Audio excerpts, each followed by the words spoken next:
And you're right there as Javi Vasquez is getting ready to deliver the first pitch of the game. And we are underway as Coco Crisp takes one inside. Crisp brings an 8-game hitting streak into this at-bat. 15 for 30 during that streak. 2 home runs and 7 runs batted in. 80 degrees first pitch temperature. Nice big crowd making its way into the stadium. And Crisp pops it up. Shallow center field. Coming on, Bernie Williams. He's there, 1 down. Let's take a look at the rest of the Yankee defense for Javier Vasquez. Matsui, you saw Bernie make that first out here at the top of the first inning. Kenny Lofton playing in right field because Gary Sheffield still a little bit sore on that ankle, so he's a designated hitter. Olerud, Cairo, Jeter, A-Rod at third, and Jorge Posada behind home plate. The veteran Omar Vizquel digs in, having a very good season. And of course, he's a wizard with the glove. And the pitch is outside 1-0. I think one of the surprising things, even to the Indians themselves, is how they've scored runs this year, how their offense has produced. You know, we talk about the magic number for the Yankees is to score at least 5 runs. And Eric Wedge, manager in your picture there, is seeing the Cleveland team right up there with the Yankees in terms of scoring runs. Vizquel slaps one into right center field. Giving chase is Lofton. He can't get there. A plate on a hop. And that's a 1-out single for Omar Vizquel. Yeah, you were talking about scoring runs. The Boston Red Sox lead the American League in runs scored. The Yankees are second. And you just don't look at this young offensive lineup as you watch Vizquel line one into right field for the first hit of this game. That they're the kind of club that can score as many runs as the Red Sox or the Yankees. So they are a very good offensive, young offensive ball club. And they also can score a lot of runs, as we mentioned. So Vasquez immediately has to work from the stretch, and he'll deal to Matt Lawton. And the pitch to Lawton is upstairs. One, and a home plate umpire is C.B. Buckner. Eric Cooper is at first, Chuck Merriweather at second, and Mike Riley is over at third. Mike Riley is the crew chief. And the pitch to Lawton is a strike.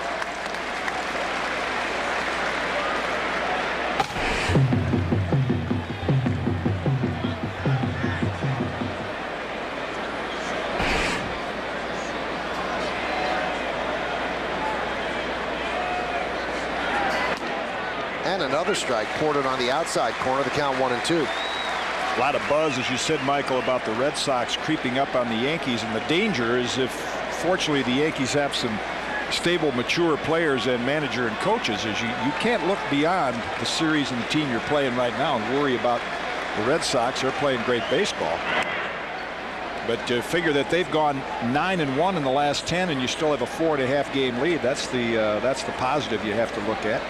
And Joe Torre said, listen, we went 5-2 on this road trip, and if that's not good enough, well, that's not good enough. Yeah. You can't expect to play much better than 5-2. Yeah, he said if we can win 5 out of the 7 games, I'll take that. If we lose, we lose. But if we can continue to do that, I'll take that and take my chances.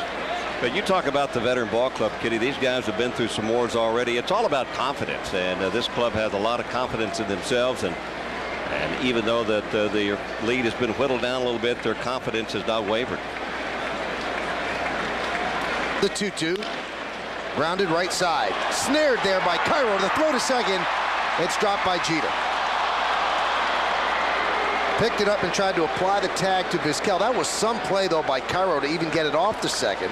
Maybe the proper play would have been to get the out at first. Yeah, it was some play, but I think Miguel so eager to try to make and get the out at second, but the degree of difficulty, I mean, to be able to throw it accurately from that distance, Jeter had to reach in, partially shielded by the runner. Certainly the safer play would have been just to go to first base.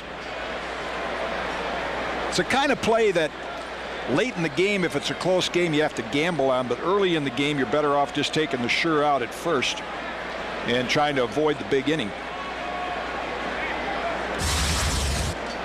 Well, they're scoring at a fielder's choice. And I don't quite understand that scoring since somebody had a reach somehow, but that is bookkeeping. Here's Victor Martinez. Pitches inside.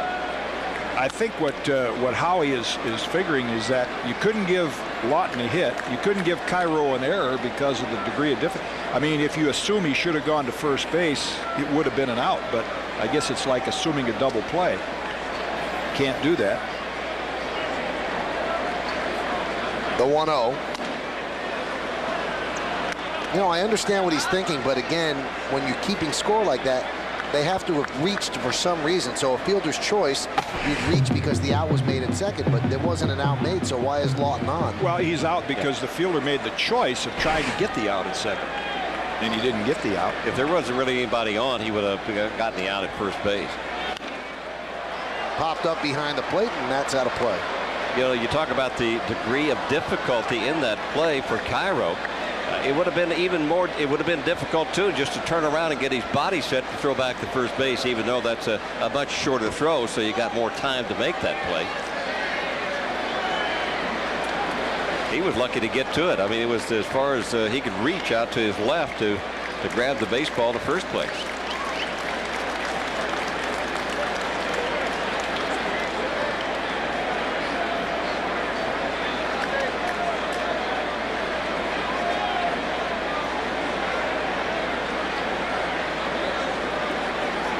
Martinez has really done a good job. A young catcher with 94 runs batted in, hitting .287. The 2-1. Count 3-1. Well, the Indians have the advantage, just like the Yankees do, in hitting coaches. They've got guys. They have Eddie Murray, the Indians do, and the Yankees have Don Mattingly. These guys are two proven great players who see things that a lot of other garden variety coaches don't. Not that they don't try as hard, the other ones, but these guys see things that other coaches don't. It's been very helpful to the hitters on both teams.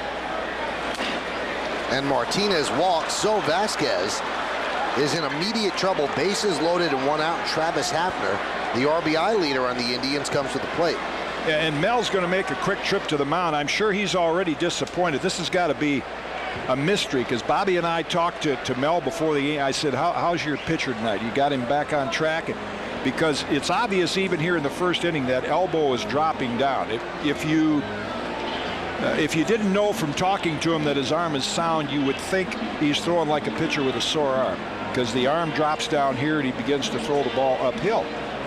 You know, when you talk to everybody about, is that a possibility that Vasquez could have a sore arm, and they assure you that his arm is sound. And, right. And I asked Mel, I said, you as a pitcher, and Kenny, you can allude to this too, you as a pitcher, do you know, I mean, from a hitter standpoint, you pretty much know where your hands are when you start out. Do you know that your arm angle is changed on your delivery, or is it just fatigue that gets you to lower your arm angle as the game goes on?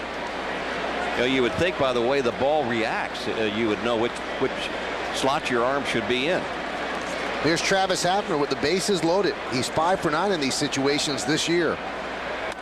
And Vasquez away, count 1-0. You have to learn to be your own pitching coach, and the pitches right now to Javi have got to tell him, I'm flat with my arm. Yeah. You know, the one thing you might say, every first pitch to a hitter has been a ball.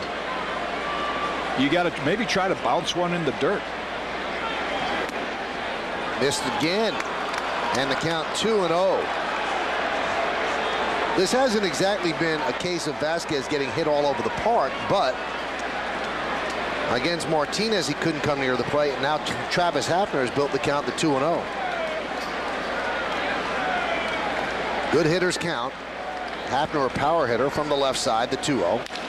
He drives that one into right center field. That's going to be a base hit, and it's going to be more than just a base hit. It's going to roll all the way to the wall. 1 run scores, 2 runs score. A 3rd run will score. Hafner is at 3rd with a bases clearing 3-run triple, and the Indians are up 3-0.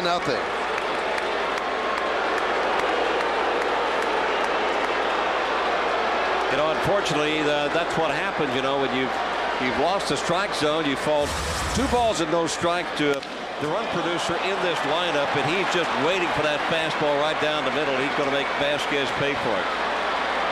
Travis Hafner, 240 pounds. I mean, he gets around those bases pretty good at that weight there. That 2-0 fastball. What a hitter's pitch. Knowing that Vasquez has had problems in the strike zone, Just a hitter's delight when you're in that situation.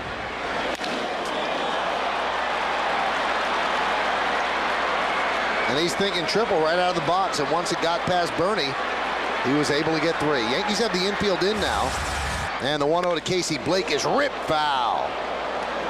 Count 1-1. So an inauspicious beginning for Javi Vasquez, and he has done a great job this year at Yankee Stadium, where he's 9-2. In his last 14 innings, Javi Vasquez has given up 13 earned runs. The 1-1. Breaking ball, 1-2.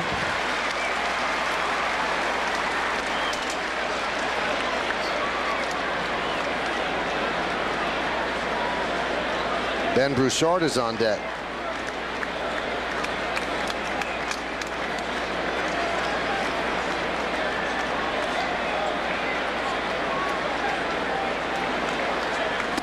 And another breaking ball. He swings meekly at it, 2 away. Big strikeout for Vasquez with a runner on third. A little different story, you know, when you get the first pitch strike in there, and then Vasquez went to his best pitch, was the breaking balls, back-to-back breaking balls. You could see the nice tight spin and the downward movement and away for the right-hander.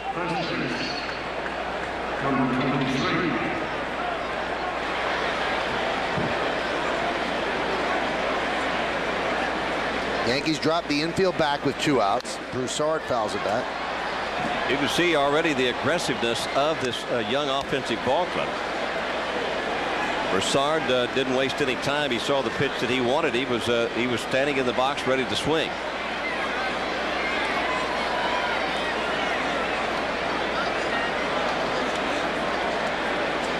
The 0-1. There's a strike. 0-2.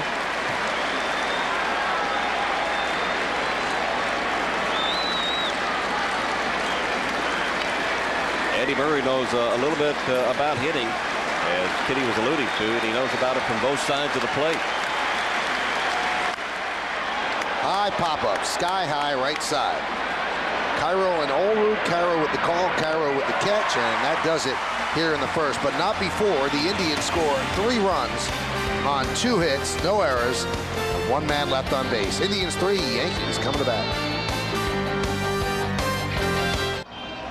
Well, Jake Westbrook has a 3-0 lead before he even throws a pitch. Good feeling for a pitcher. This Yankee starting lineup, usually not a good feeling for a pitcher. It's presented by Rico. Bernie Williams, the center fielder, leads off. Batting second and playing shortstop, Derek Jeter. The DH tonight is Gary Sheffield, back from the ankle injury, and he'll bat third. Batting fourth and playing third base, Alex Rodriguez. Hideki Matsui's in left field. He'll bat fifth. Batting sixth and catching, Jorge Posada. John Olrud, the first baseman, will bat seventh. The number 8 hitter is the second baseman, Miguel Cairo. And Kenny Lofton's in right field. He'll bat ninth. Jake Westbrook will start for the 24th time. He went to the All-Star break, and he's had 5 wins since the All-Star game. He's 11-6. Let's check out the scouting report brought to you by Jeep. A legal spitter. His sinker has so much dip to it that you'd almost think it was a spitter. And the true cutter, like Mariano throws, that has kind of turned his career around. As a result, he's pitching with much more confidence than he did during the brief time he was with the Yankees. And now he knows he has a 3-0 lead to work with, and he deals to Bernie Williams. Bernie Williams will lead off. It'll be Williams, Jeter, and Sheffield at the top of the order. And the first pitch is a strike. You see, he works off the first base side of the rubber. We've talked about how important the position on the rubber is for some pitchers, and because he's a sinker baller, that works to his advantage. You can see the nice late movement on that pitch. Pitcher have a different mindset when he takes the mound with a big lead? I think it's different with the individual pitcher. The best in my time here with the Yankees watching a pitcher with a big lead was David Wells. He just seemed like he could pitch the same regardless of the score. The opposite of that, the first year he was here, was Mike Messina, because all the years that Mike pitched in Baltimore, he didn't get much run support. And all of a sudden, he came here with a 6-1 lead, and I don't think he knew how to pitch comfortably with it. He didn't handle it as well as Wells.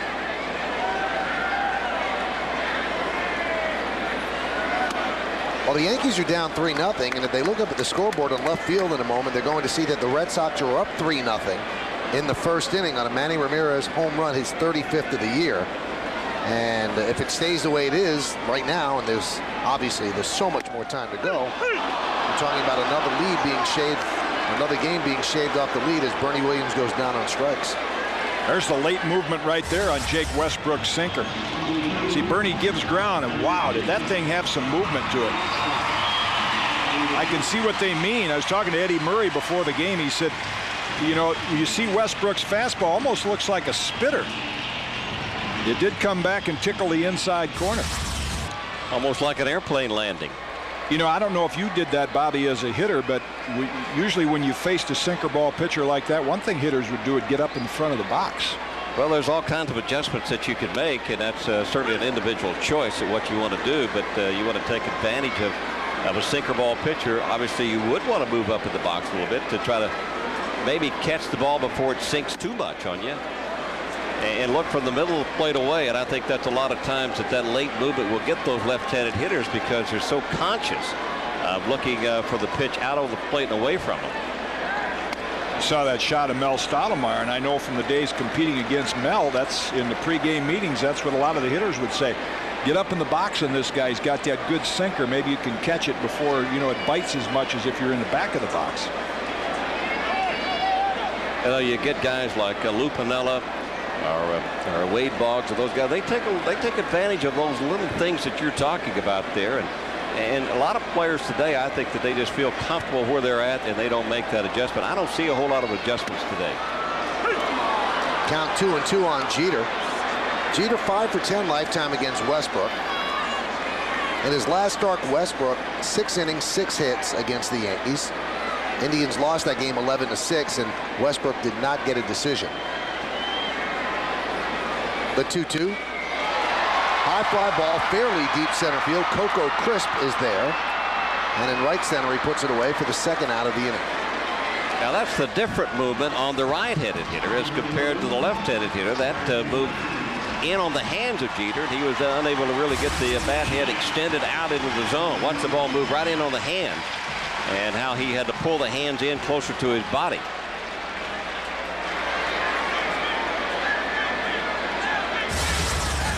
Kind of pitch we've seen Sheffield off some good pitchers that throw that ball low in the strike zone. We've seen him really punish those pitches. Joe Nathan in Minnesota, and he did it to Bob Wickman in Cleveland. In Cleveland, exactly. Like it was a one-handed, one-leg swing that he just lined out the ballpark in left field. That one is lined to left field. Backing up is Lawton, and he has to leap to make the catch on the warning track. That was a BB out to left, but Lawton ran it down for the final out of the inning. So the Yankees are retired in order 1-2-3 by Jake Westbrook. We played one inning here at the stadium. It's been an eventful one. Indians lead the Yankees 3-0. You're watching Yankees baseball right here on the Yes Network. Ronnie Belliard swings at the first pitch and rockets to center field. Going back is Bernie Williams. It's over his head and one hop over the wall. It's a ground rule double for Ronnie Belliard to start off the second inning.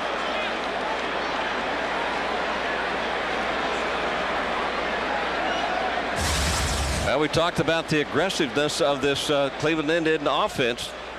Belliard wasting no time. You can see where the pitch is right down the middle, and Belliard lines it over the head of Bernie Williams. If you see it and you like it, you might as well be swinging at it.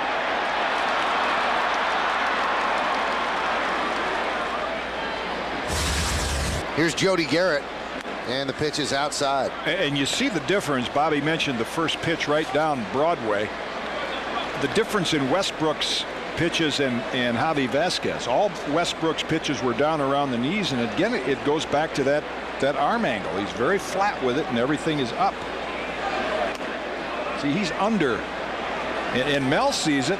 You know, Mel, like good hitting coaches, from all the years he's played, can see things. But it's one thing to see it, and it's another thing for the pitcher to do it.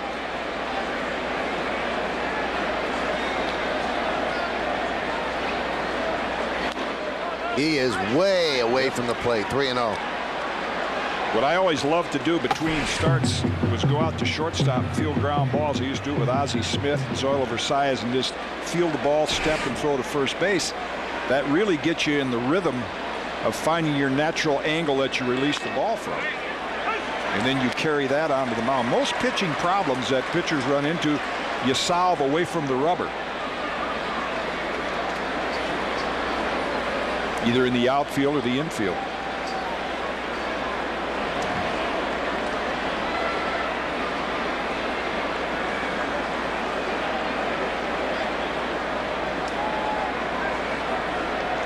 (3-1).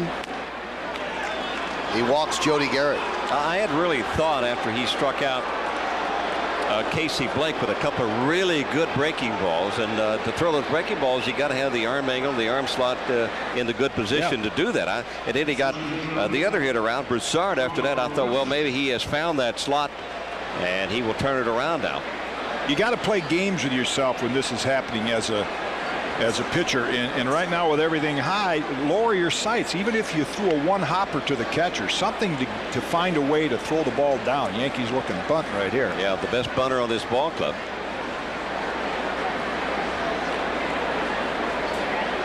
He's swinging away and hits it deep to left center field. Going back is Matsui, and he puts it away. Tagging from second is Belliard, and he will get there. That's good base running by Ronnie Belliard. Yeah, Belliard read that very nicely with Matsui. He knew Matsui had to go all the way back to catch this fly ball, and as deep as he wasn't going to be able to really get himself into position. You can see the momentum is going away from the play, and by the time Matsui catches the ball, gets himself set to throw back to the infield, Belliard's already tagged up, and he's on his way to third. Good read by Belliard. Now the Yankees are hoping for the double play with the guy who's tough to double up. Infield to double play depth, runners on the corners, and Vizquel swings and misses. This was always one of Billy Martin's favorite situations, and Bobby and Michael, what Billy would do, okay, you gave Vizquel one swing and he missed, and Billy would say, okay, you drag this bunt toward the second baseman, because if you get it on the ground, they won't get a double play. They'll get you at first, but you'll get a run home. And that will not get a run home. Posada near the Indians dugout, but it hits the roof. Well, if you do it right, you end up with another runner in scoring position down at second. You got the run in, and you got 2 outs. You just figure if you could tack on a run each inning, you're going to have a lot of chances to win a ball game. And that was one of Billy's biggest theories. He said, look, if I've got 1 run, they got to have 2 runs to beat me. If I got 2 runs, they got to have 3 runs to beat me. So anyway Billy could put a run on the board, he would try it. Vasquez ahead in the count, 0-2 to Vizquel. The 0-2. Line drive, base hit to right field. That'll bring in a run. Jody Garrett round second. He's going to go to third. The throw is cut off by Jeter. It's an RBI single for Omar Vizquel. And the Indians now lead 4-0, and the Bluebirds are out in the Bronx. 13 home runs Javi Vasquez has given up on 0-2 pitches, or 2 strike pitches. Now this was not a home run, but it was not a good pitcher's pitch on 0-2. You see Posada set up down and away, and again that's a byproduct of not throwing the ball from where he did early in the year, from up on top. The pitch to Lawton is outside. I got to believe that Mel is really scratching his head because he was so excited about Vasquez's last bullpen session. There goes Mel to the mound now. And he really thought that Vasquez was going to have a big night tonight. Well, that last pitch was a good example of it. And when you go through tough times like Vasquez is tonight, and you get a little over anxious as Sturtz begins to heat up, I mean, you know, from a hitter's standpoint, when you stride out too early, all your power is gone. That's what's happened to Vasquez. I think he's so eager to deliver the ball to home. Take a look at Vizquel. And that line single into right field. That was on an 0-2 pitch, and Vizquel, not really a power hitter, but a power hitter. I mean, that was in the power zone from the left side. That's not a good 0-2 pitch. Now the count 1-0 on Matt Lawton. Again, runners on the corners with 1 out. Indians already up 4-0.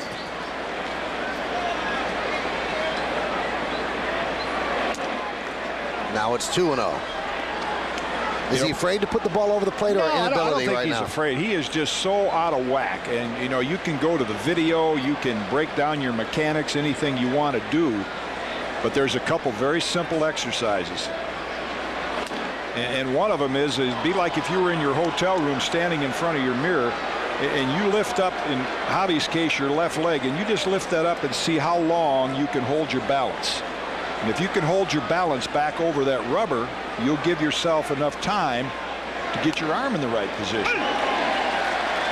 What about just taking one pitch? You know, the fastball's not working right now. The fastball is, you talk about the arm angle. Go ahead. See, he's not getting back towards second base enough. He's way out in front. You would relate to that as a hitter from striding out too early. That's the worst thing a hitter can do. But I was talking about maybe one pitch that, since the fastball is not really working for him, he doesn't have the right arm angle for that. How about just throwing nothing but breaking balls? Well, you know, the breaking ball has hurt him, but you're right, Bobby. The best pitches he's thrown tonight have been the two slow curves to Casey Blake. So you got to begin to create out there when you're going through times like this.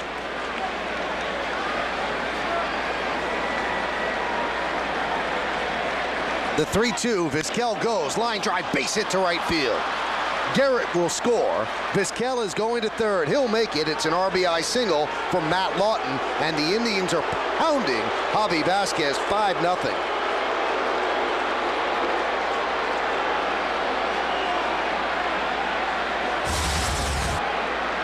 Again, you see Posada's target, and again you see him have to reach back inside. It's like the old real estate theory. It pays to have real good stuff, but you also have to have some decent location. And he's leaving every pitch, for the most part, in the pitcher's lane, in the hitter's lane, middle of the plate. Well, he's not going to leave any more pitches because Joe Torre is going to take out Vasquez. That is an early exit for Javi Vasquez. He thought better things were in store. Mel Stoudemire thought better things were in store. And he knew that he was 9-2 on this Yankee Stadium mound, but it was not to be tonight. Torre takes the ball, and he's going to get a rude reception as he comes off the mound.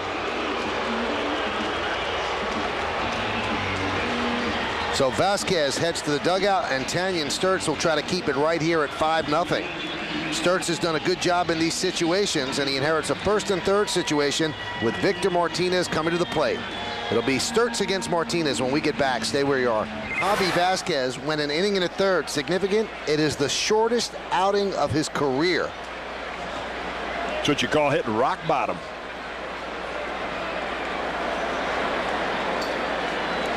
And now Mel Stoudemire has to think, what is next with Javi Vasquez? Well, what's next in this game is Tanyan Sturtz has to deal with Victor Martinez. Runners on the corners, one out. High fly ball, left center field. Tagging is Vizquel. Bernie makes the catch. The throw is to second. Vizquel will score. It's a sac fly for Victor Martinez, and the Indians have put up a pair of threes, one in the first and one in the second. It's 6-0 Cleveland. They don't care what pitcher it is. If it's around the strike zone, they're swinging at it. Well, they are top three in the American League in hits, and mentioned now that they've hit the 6-run total. They just about match the Yankees. Not in total runs, but in terms of runs, average runs per game.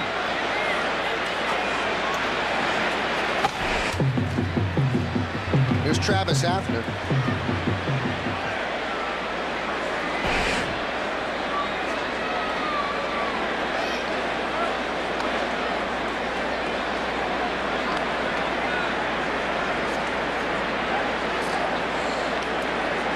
Travis Hafner, part of one of those trades that they could say helped both teams. Hafner came over from Texas, and the Indians sent Ryan Drees over to the Rangers, and he's been in one of their standouts in their rotation, a shaky rotation at that. And they've got such a great offense, there was really nothing to do with Travis Hafner.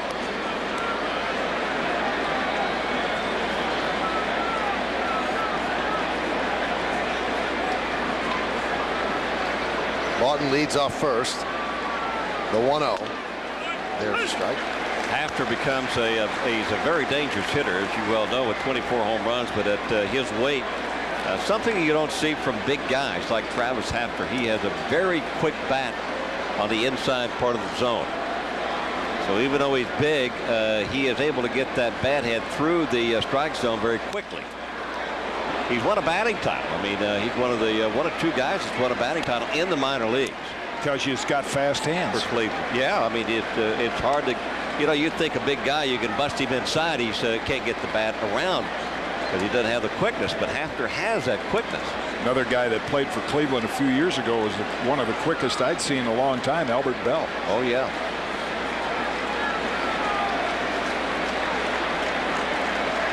Runner goes on 1-2. The pitch is outside. The throw to second is not in time.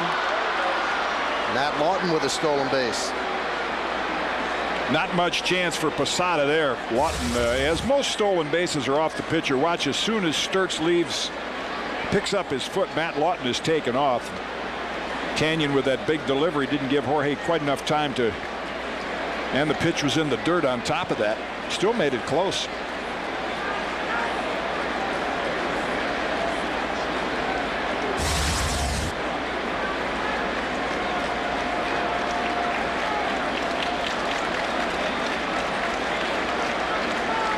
Two fouled away. Hard to believe this is they only have 2 series of the Indians, the Yankees and the Indians, and is so accustomed to having this as a great rivalry, the Indians and the Yankees, over the years. Eric Wedge, their young manager. Buddy Bell, his bench coach, he says, he's right next to him, he said, I got the best job in baseball. He said he really likes Wedge. He said, I just look at him once in a while and say, good time to do this, good time to do that. There's no pressure on my shoulders. Yeah. If it doesn't work, you go get a beer after the game, and he has to talk to the press. 2-2. Just stays alive as Posada couldn't hold on. Hafner presented the first sign of trouble in the first inning, bases loaded, and he hit a bullet into the right center field gap to clear the bases, a bases clearing triple.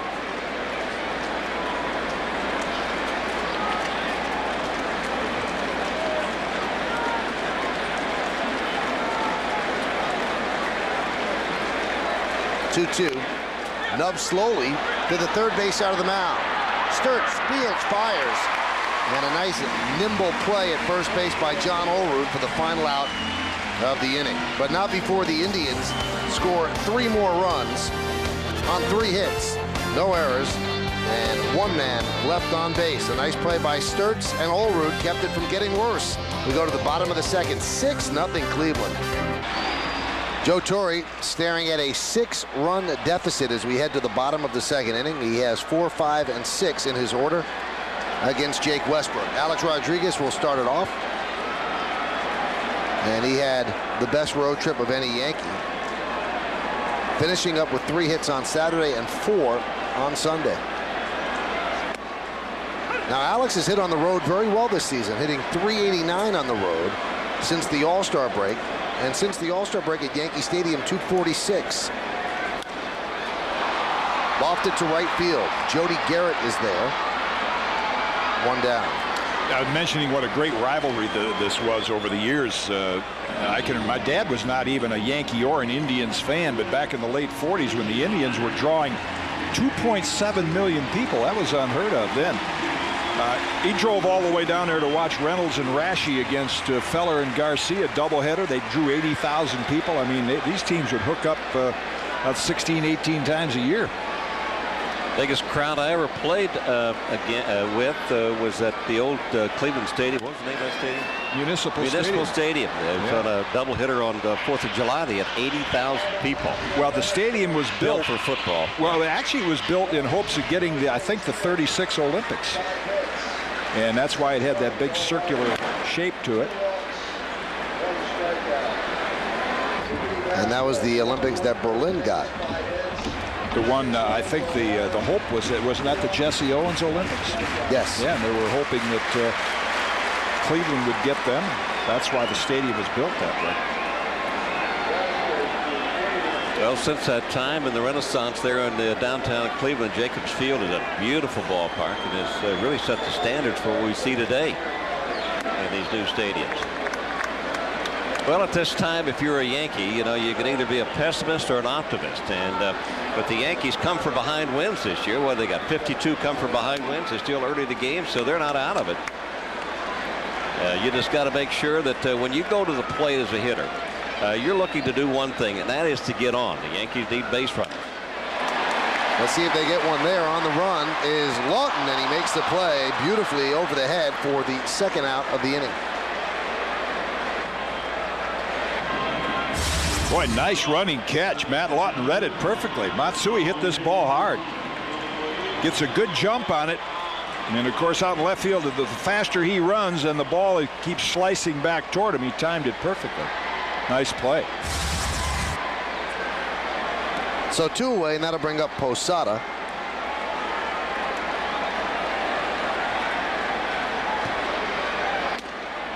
And there's a strike.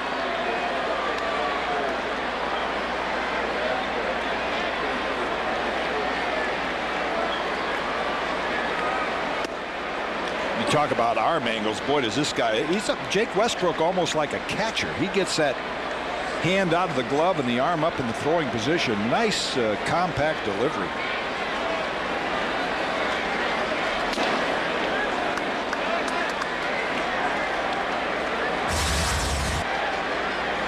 You're not going to see him reach too far back to second base, but you see him get it up and over the top. That's where he gets that good sinking action.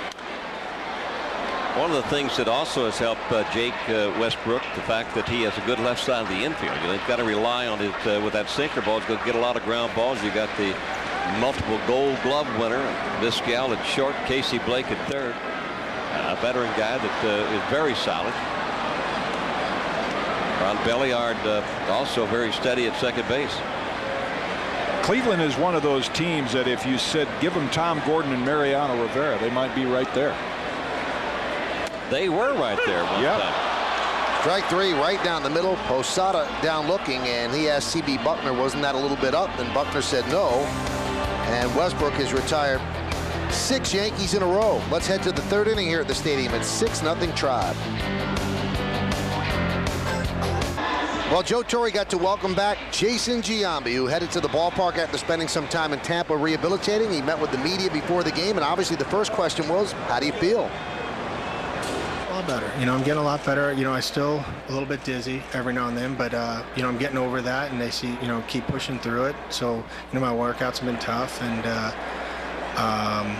you know, now I think, you know, over the next maybe, you know, 3 to 5 days, we're going to really see where I'm at. You know, at first I couldn't tell whether it was 105-degree heat, I was ready to fall down, or if you know, I was still a little sick, but you know, it's good to be back. It was exciting to see the guys. You know, the guys were great when I walked in the clubhouse, so I'm glad to be back in New York.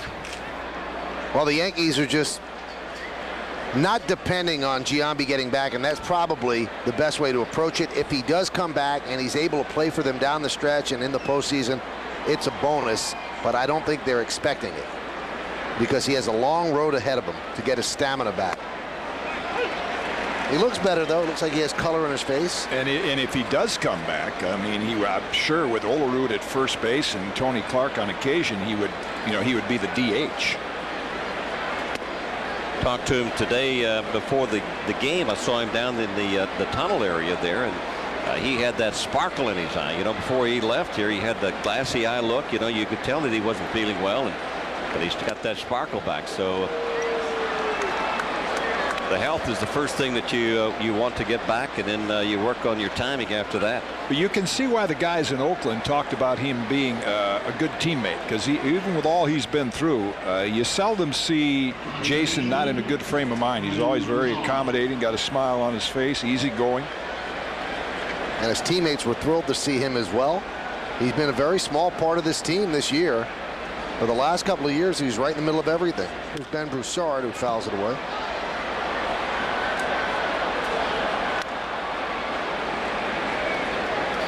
When Jason does get a chance, or it feels like his body is ready to play in a game, you know, the minor leagues now coming to a close, so he won't have a chance to really go down and swing the bat in live competition before he plays in a major league game. Well, the Yankees have one of those rare regular doubleheaders next Monday because of a rainout. They have a makeup game. It'll be a straight doubleheader, and that's the kind of situation Joe Torre would like to get some additional players playing in, give some of the regulars a rest in one of the games.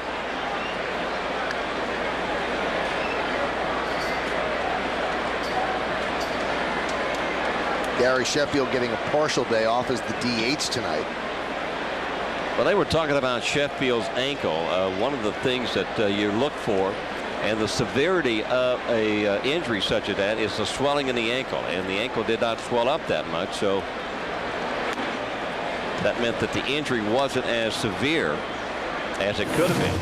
Take a look back at that play at third base where he jammed that ankle, where he had to come back, and that's when that left ankle was jammed. But Gene Monahan out there quickly. Of course, they took him in and got some ice on that ankle, kept the swelling down. And the healing time is a lot quicker. That third base at Sky Dome has not been kind to the Yankees the last couple of years. Opening night last year, Derek Jeter separated his shoulder, dislocated his shoulder. That one's popped up. Third base side. A-Rod leans in and can't make the play.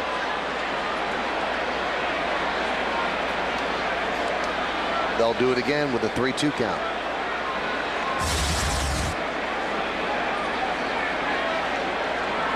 A lot of effort here, but also a lot of competition in that area.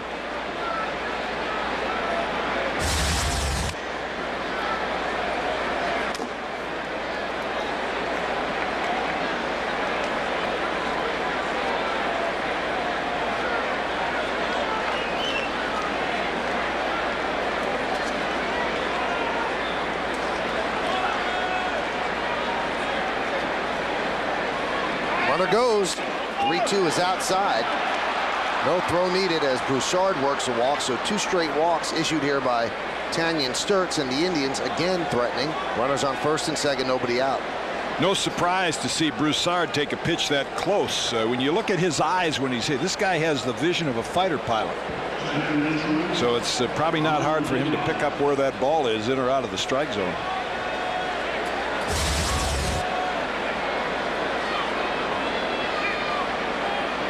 Well, we told you before about all the Yankees come from behind victories this year. Well, you have to stop the other team from scoring.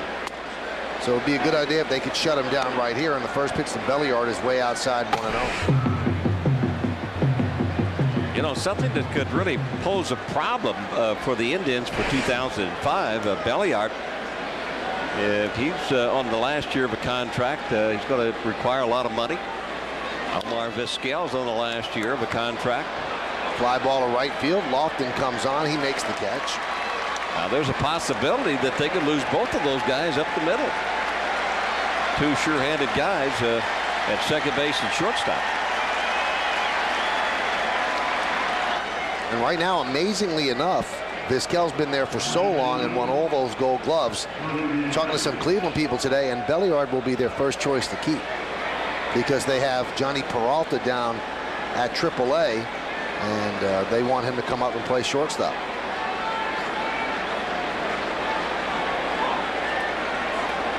There's Jody Garrett. And there's a strike. Now they'd like to keep Vizquel, but he's due to make $6 or $7 million on an option year next year. That's not going to happen. They'll probably offer him anywhere from 2 to 3.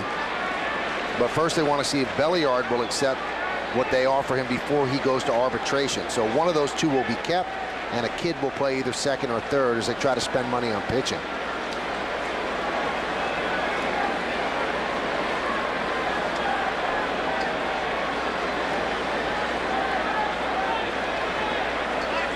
The 0-1. There's a strike. And the count 0-2.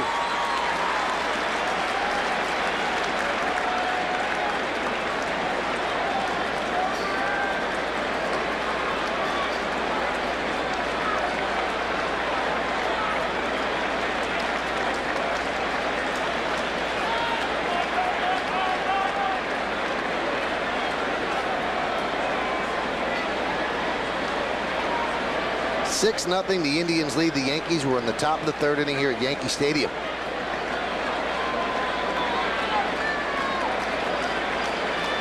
And the 0-2. Missed outside. The count 1-2. Jody Garrett batting 9th today, and if you followed the Indians last year, he was the number 3 or 4 hitter in their lineup, so that's how deep their lineup has become, and he's also taken a little baby step backward. I actually think he hit in every spot in the lineup last year. for wedge in these Indians. But he also has a lot of speed, so you got him down ninth with Coco Crisp leading off, so you got back-to-back speed. And one of the things that if you take a look and you try to dissect the swing and where the hands are from Jody Garrett, there's not a smooth transition. There's a lot of movement in the swing. Fly ball to Matsui. 2 down. You know, he holds the hands up high, but he jerks the hands down and then tries to get the hands and the bat through the strike zone. A lot of times you see those guys that got the hands up high, it's really a smoother transition where they just bring the bat and the hand back into the hitting area. It's almost like he has 2 motions rather than the 1. Yeah, but a young hitter, he's got a lot of potential to be a great hitter. So I'm sure Eddie Murray has visited with him about that. And you don't change the style of those kids. You may be able to refine it a little bit. Last year, Garrett had 22 home runs in 127 games. This is his 123rd game this year, and he has 9 home runs. Sometimes the league catches up in the 2nd or 3rd year, and you've got to make the adjustments back. Crisp has flied out to the outfield twice, once to center, once to left, and now he tries right field. That's a base hit. Casey Blake will round 3rd. He'll try to score. The throw is cut off by Olrud. It's an RBI single for Coco Crisp, and the Indians lead the Yankees 7-0.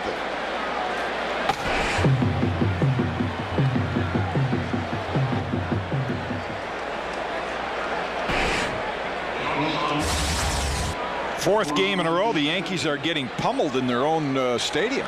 The Anaheim Angels came in, did it 3 times. We talked before the game about what an advantage it is now for the Yankees to come back home and play some of the weaker teams. Cleveland not one of those. They've had a great year. They got some good young ball players, and they do it with hitting. You have to stop their offense, and that's probably the one thing that's worrying Joe Torre more than anything, even with a 4-game lead, is the starting pitching. That's drilled to right field. Kenny Lofton back. It's over his head and up against the wall.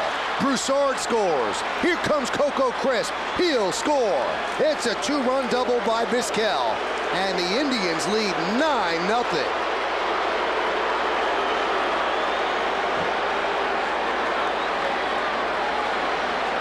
We mentioned Lofton playing right field with the injury to Sheffield, and the ball has a different spin out there, Bobby. And you can tell Lofton not comfortable out there, trying to adjust to it. As Joe Torre had said earlier, we got to put him out there a few times and find out if he can play right field. He certainly misplayed that one. Yeah, he didn't get the read off the bat. Lawton flips to Sturtz, and Sturtz flips to Olrud to finally end the inning. But another inning where the Indians score 3. That's a fence that you do not want to build. So the Indians 3 runs on 2 hits, 2 walks, no errors, and 1 man left on base. We go to the bottom of the 3rd inning. It's 9-0. Well, the Yankees certainly have a big mountain to climb right now. They are down 9-0. And Olrud has worked the count 1-1, leading off the bottom of the 3rd. You know, Kitty mentioned that Anaheim series. The Yankees have now been outscored 29-8 in their last 5 home games. Yeah, that's the most alarming thing. I mean, it's fun being around New York and following the Yankee franchise because there's such passion from the fans. And of course, when they had that 10-game lead, now it's dwindled. It's everywhere you turn. Well, what's wrong with the Yankees? Well, part of what's wrong with the Yankees is that the Red Sox have been playing good ball, but the other part, that they've been mediocre here in the last 3 weeks, is the starting pitching. There again is that late movement from Westbrook. You're going to see a lot of calls like that because C.B. Buckner, see, the hitter doesn't see that late movement. He's about 6 feet ahead of the umpire. And even though that ball looked low, there you see from our low 3rd shot, even though when Martinez caught it, it looked low, it went across the plate knee high. 3rd strikeout for Westbrook, and the pitch to Cairo's outside 1-0. And again, the Yankees starting pitchers, it's not that they're not capable. I mean, everybody says the Yankees need more pitch. It's not that they need different pitchers. They need the pitchers they have to pitch better. Well, any thoughts about adding a pitcher through the waiver wire? Well, today's the last day you can acquire somebody and put them on the postseason roster. This is August 31st. After this, you can acquire somebody, obviously, that can pitch for you down the stretch, but they cannot help you in October. Grounded over the mound. Charging is Vizquel. Fields fires. Pretty play by the 9-time Gold Glove winner.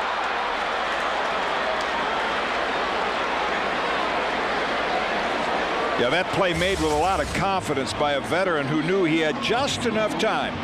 Didn't rush it. Looks the ball right into his glove. Knows he's got enough time to just make a decent throw and get him by a half a step. You know what? You can always tell a good infielder, and Vizquel, the 9-time Gold Glover, by the way the glove fits on their hand. I mean, it's almost like it's part of their own hand. That glove is, there's no extension on the glove. When I played shortstop, I had the glove out at my fingertips, and I didn't hold the glove like that because I couldn't. I mean, it just didn't feel good to me. Grounded to third. Blake is right there. Fires across the diamond, and that'll do it. And the first Yankees have gone down in order, all 9. 1-2-3, 1-2-3, 1-2-3. We go to the fourth, 9-0 Indians.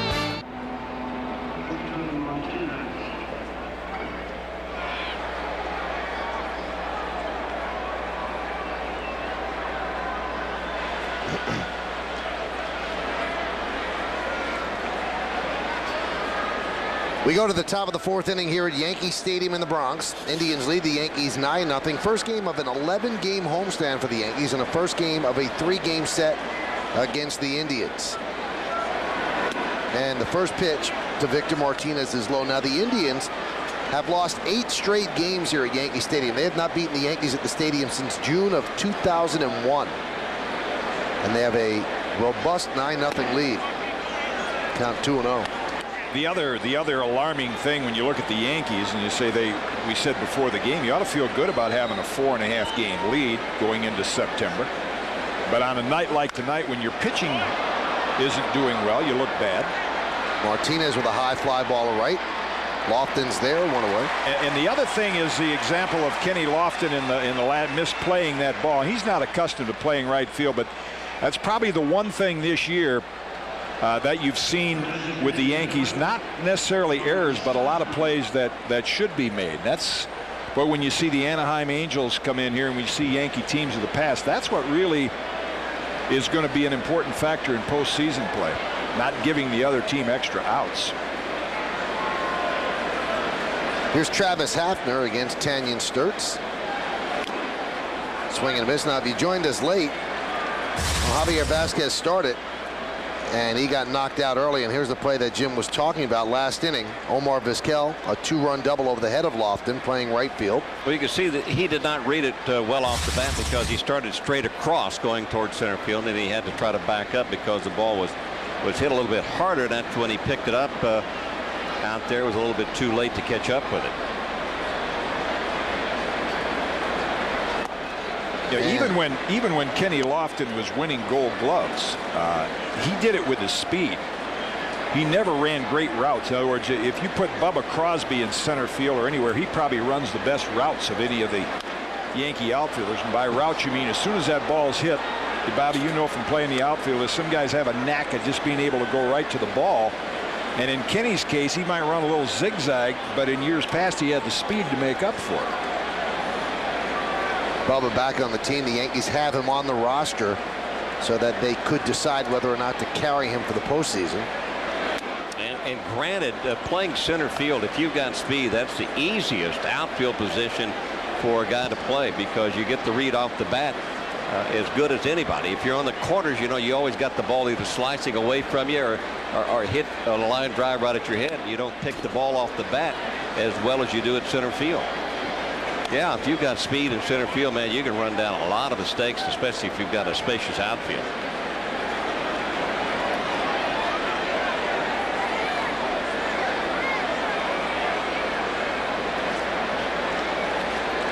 Hafner with a 3-run triple in the first inning. He's 1 for 2, and now he's 1 for 3 as he goes down on strikes.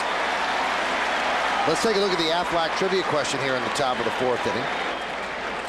Duck will bring in the question in just a moment. There he is. Who are the only two pitchers in the last 20 years to win at least 10 home games in their first season with the Yankees? Javi Vasquez was going for his 10th tonight. That's not going to happen. He left the game after an inning and a third. Boomer's probably one of them. Many games has he won at Yankee Stadium? But David Cohn being the other. Might be.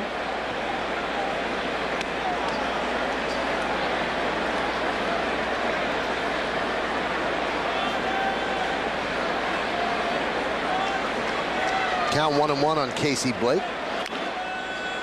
Casey Blake might not have the third base job next year if everything goes according to plan for the Indians, because they have signed Aaron Boone to play third base. And Aaron Boone thought he'd be able to come back this year toward the end of the year, but the knee has not responded as well and as quickly as they thought. But he should be 100% by spring training, and they project him as their starting third baseman. Blake will kind of be a utility sort of player as he hits one deep to right field. Lofton back on the track, and he makes a nice play up against the wall to rob Blake of an extra base hit. That's a nice play by Kenny Lofton in his foreign position of right field. So the Indians go down in order for the first time tonight. We go to the bottom of the fourth inning. It's the Indians 9, Yankees nothing. Well, Jake Westbrook has been perfect through 3. Bernie Williams leads off, and the first pitch is outside. Westbrook with 3 strikeouts over the first 3 innings. Matsui came the closest to a hit. A nice running play by Matt Lawton in left center. Bernie Williams grounds one to first. Broussard right there. He beats Williams to the bag. 1 away. Let's take a look at the Aflac trivia question and the subsequent answer. The question regards 10-game winners at Yankee Stadium. Who are the only 2 pitchers in the last 20 years to win at least 10 home games in their first season with the Yankees? We guess Boomer and David Cohn. Let's see what the winners are. Well, on both, Rick Rhoden and Mike Messina.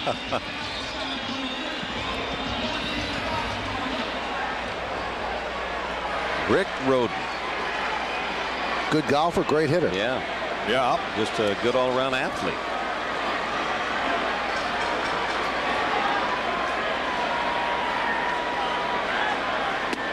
I'll vouch for that. He took me deep on opening day in 1982. He was pitching for the Pirates. Yeah, what was the pitch?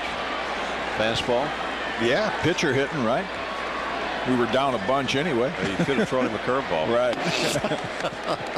Well, he hit so well that Billy Martin actually used him as the DH once. Oh, yeah. 238 lifetime hitter, 9 home runs, and then that 87 season he was 16-10 with the Yanks. You think he hit you well? You ought to see him hit the golf ball. Oh, I know. I've seen him.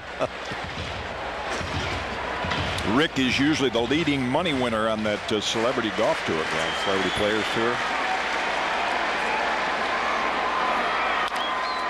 Grounded to short.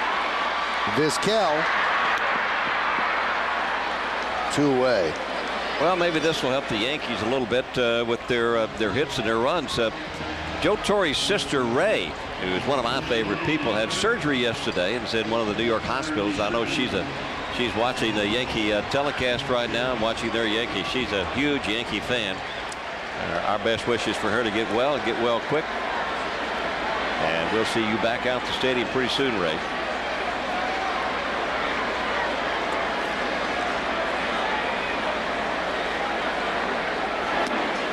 There's a strike.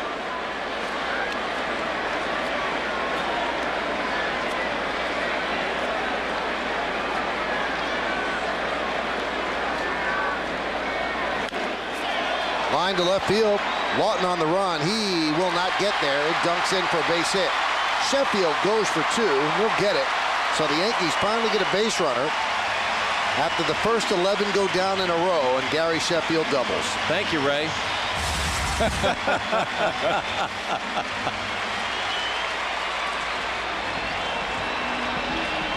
Well, his first at bat, he actually hit the ball better than that. He's a guy that even a good sinker ball pitcher. Like the one thing about Sheffield, and that's where the numbers don't tell you the whole story with all players, he can hit good pitching. You know, here's a guy who's an all-star pitcher working on a perfect game, had balls sinking, ground balls, and Sheffield's hit 2 line drives off him. Yeah, that's the first hit for the Yankees, but you take a look at when Sheffield swung the bat there, the lead foot is that left ankle, and he twisted around on that. To do that ankle's got to be in pretty good shape. And the pitch to A-Rod's a strike. Take a look at it, the front ankle, and watch it twist around there. If it's sore and tender, you're not able to do that. That's the plant foot.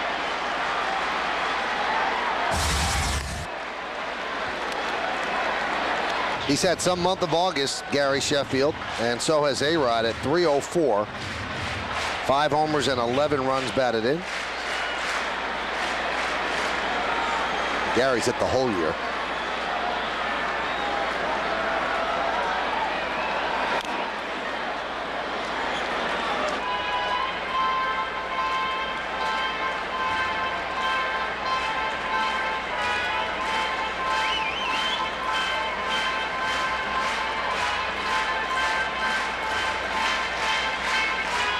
Yankees down 9-0. We're in the bottom of the 4th inning. Sheffield at second with 2 men out.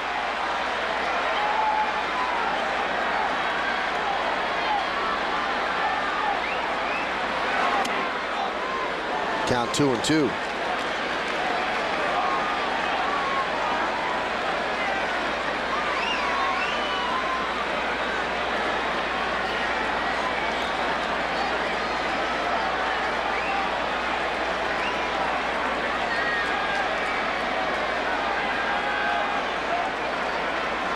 And the 2-2. Swing and a miss on a breaking ball diving down and away, and that'll do it for the Yankees in the 4th.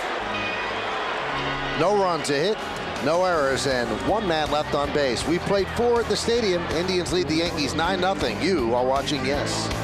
And here at Yankee Stadium, top of the 5th inning, the Indians lead the Yankees 9-0. And the pitch to Broussard's a strike. That evens up the count at 1-1. Tanyan Sturt's on in relief of Javier Vasquez, who lasted just an inning and a third. Shaky from the start. Everything was up in the zone and right over the plate. Talking last inning about the fun part of following the Yankee franchise, one of the many enjoyable things is the passion of the fans around the city. Of course, there's a lot of concern right now. Broussard powers one into the gap, and that's 1 hop over the wall into Monument Park. So a leadoff ground rule double for Ben Broussard. Hits just keep on coming, and takes the ball to the opposite field with some power. The things that's a real gut check right now for players is it's understandable for fans that are passionate about their team to get, to kind of start to shake and vibrate and get worried and excited. But the reason I don't think you'll see a lot of panic among the players is that Belliard powers one to left field, and that's over the head of Matsui. 1 hop up against the wall. Broussard will score, and Belliard coasts into second with another double for him. It's an RBI, and the Indians 10, Yankees nothing. Yeah, this keeps up. It's one of those games, if you're Joe Torre and the game's over, you just say, we didn't even play this game. Forget about it. Because they're either walking people or not making good pitchers pitches, and the Indians are on every pitch. They're putting on quite a display. These balls are not just looping line drives. I mean, these are like rocket line drives. Scalded. The outfielders have no chance of catching up with them. Jody Garrett with a high fly ball to right field. Kenny Lofton comes in. He'll make the play. And Belliard heads back to second. But again, back to the gut check for the players is that, the one thing, if you begin to get shaky and nervous as a player, it means you don't really enjoy competition. You have to be willing to compete. And that's why in 162 games, as much as ever, I've talked to some fans in the last couple of days. They say, boy, the Red Sox got some kind of team, and they're really playing good baseball. Well, they are, and the Yankees are still 3.5 games ahead, so they must have a pretty good team right there. So the key for a player, and it's an advantage having a guy like Joe at the helm, is you don't panic. You're not afraid of competition. Now let me ask you this, Jim. Obviously the players don't panic because the Yankees have been there and done that. But if you're looking at the Yankees objectively and you see how their starting pitching has been, is there a legitimate reason to panic? I don't think there's a legitimate reason to panic. I mean, unless you're going to change the whole staff, what you just hope is that, you know, you work hard and hope that the pitchers start to pitch the way they're capable of.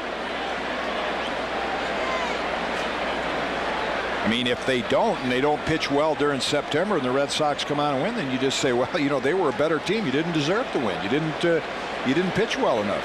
I would say there's got to be some concern simply because Joe has said all along, you know, since he's been here in a Yankee uniform, that the club is going to go as far as the pitching staff is going to take them, and the pitching has just been a little bit inconsistent. What the Yankee starters went 13 games without ever getting a win, I think it was, and of course Messina's had problems, arm problems, and Kevin Brown with his back problems. The guy now that you count on to win a ball game for you is El Duque. Yep. He's become the #1 guy, but Messina looks a whole lot better, especially at his last outing. And Kevin Brown, so there's 3 or 4 guys there, and you know that Vasquez is he's going to find it before this season's over with. I mean, he's just too good not to. Could just be one little thing. So see what the Indians have done with runners in scoring position tonight. Have another one scoring position right now. Hey, you really find out what kind of team you have. I mean, to me, the most enjoyable and satisfying year I ever had in baseball was September of 1967. The Red Sox ended up winning the pennant that year. They call it the year of the impossible dream, and it was like a 30-day World Series. Every team, there were 4 teams that had a chance to win from September 1 on. Coco Crisp with a deep fly ball to right center field. Lofton on the track, looking up. See ya.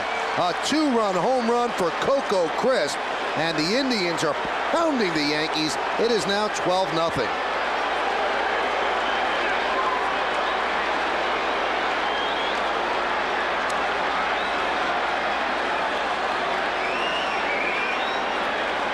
And Mel on the phone to see if C.J. Nitkowski is ready. well, Coco Crisp, the leadoff hitter, he also has power. And the thing that has helped Coco Crisp is when they got rid of Milton Bradley. It opened up a spot for him. If Bradley was still here, he wouldn't have a chance to be playing right now. He's a little tall and wiry and pretty strong. Got the right name for baseball. Coco Crisp. CC. Coco LeBoy. Remember Coco LeBoy Sure. with the Blue Jays? Was it the Blue Jays or the Expos? That's some poker hand right there.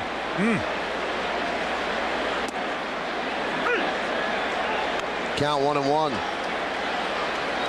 His real name is Covelli, and his grandmother called him Co, and that somehow morphed into Coco, and that's where we get Coco Crisp.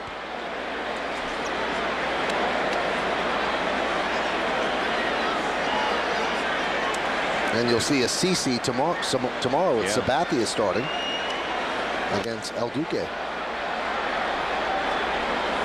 Omar Vizquel, there's CC. CC stands for Karsten Charles or Crooked Cap. Both. Both. Yeah, right. Yankees will see a couple lefties last 2 games this series. The Yankees have had their best success against left-handed pitchers.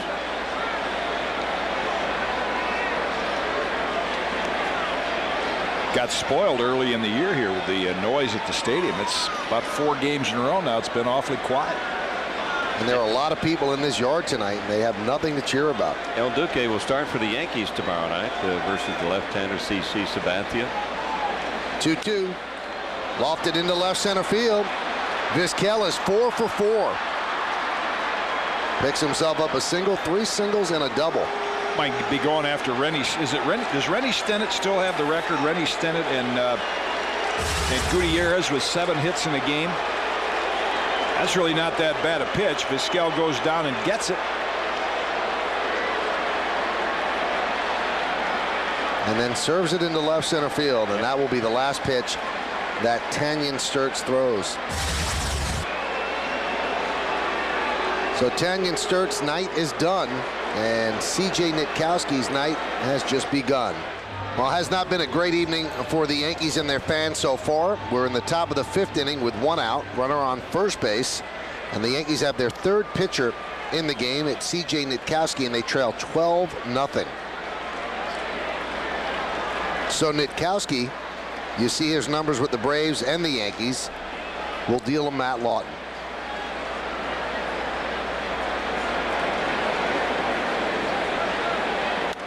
It was feast or famine for CJ in Toronto. He came in and struck out Carlos Delgado twice, but one time he didn't. He gave up a big 3-run home run to Delgado.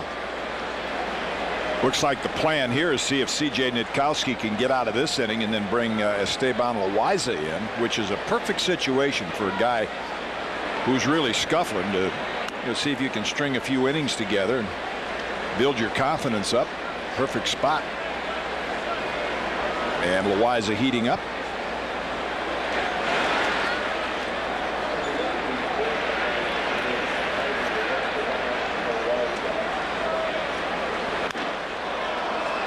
Popped up, shallow right, going to be a tough play for Lofton on the run. He makes it for the second out of the inning.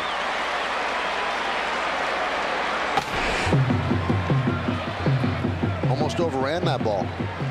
Well, a lot of times, you have to make a long run like that, and if you're not running on your tiptoes, you're running on your heels a little bit. You get those eyes popping up and down. That almost popped out of his glove. Sometimes you run a long ways, and all of a sudden you stick the glove up in front of your eyes, and you lose the ball momentarily. That may have been what happened to him. Need a little pine tar in the pocket of the glove. Get that ball to stick in there. Some of that Fred Biletnikoff stuff, huh? Now, Bobby, you made the transition from center to right. How long did it take you to feel comfortable? Well, I mean, I don't think I ever was uncomfortable, to tell you the truth. I played more left field here at Yankee Stadium than I did right field, but of course, as I was talking earlier, center field is the easiest place to play in the outfield at Yankee Stadium. Left field, you can have some problems positioning yourself there, but the thing that you gotta really adjust to on both corners we talked about earlier is the ball slicing away from you. Especially from the right-handed hitter, if he hits one out in the right field, it's basically going to be slicing away from Kenny Lofton. The opposite side to the left field of Mitsui. So those are the things that are the differences in playing center field when you're playing the two corners.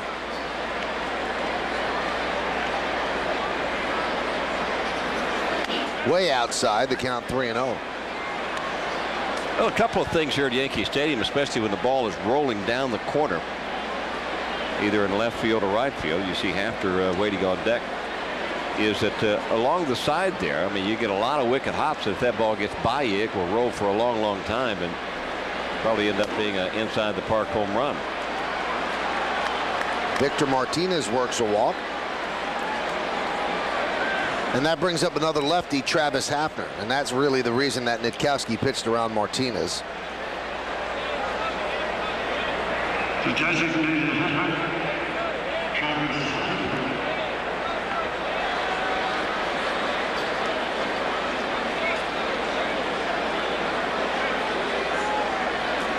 Hafner with a bases loaded triple in the first inning. Grounded back to the mound in the second, struck out in the fourth. Nitkowski deals. Breaking ball for a strike in the count 0-1.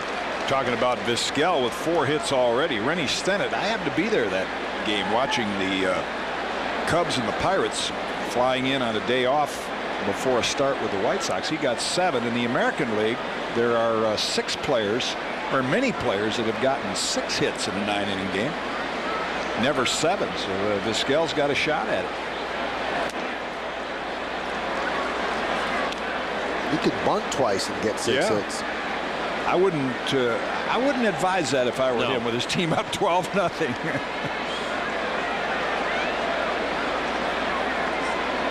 May get 8 hits. One by the Yankees. Yeah, right. Swing and a miss in the count 1-2.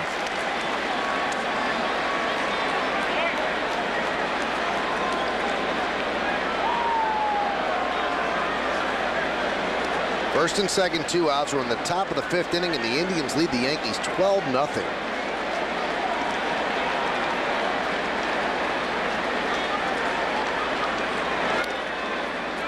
Felix Heredia was in the Yankee clubhouse today, and He'll be activated tomorrow. He's been working down in the minor league system with Billy Connors to try to straighten out some of his flaws. And Joe Torre still thinks Heredia is going to help him.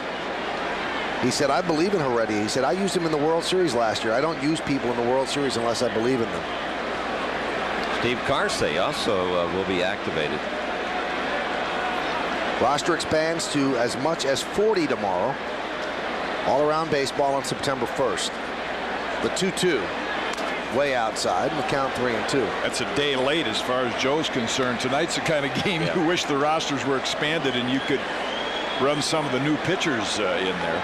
And you know, here's a case of Nitkowski. I mean, he's just out there to try to get a couple hitters out and still be fresh to maybe have to get out to some left-hand hitters tomorrow. He's making it a little tough on himself.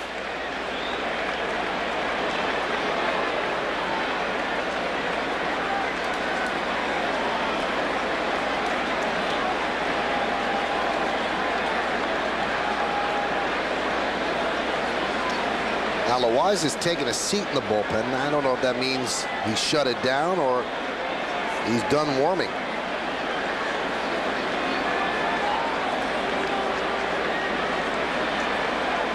The 3-2, runners go.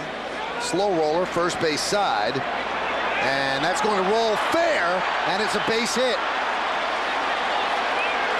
Nitkowski arguing with C.B. Buckner, but I don't know what the argument could be. The ball was foul, then kicked fair.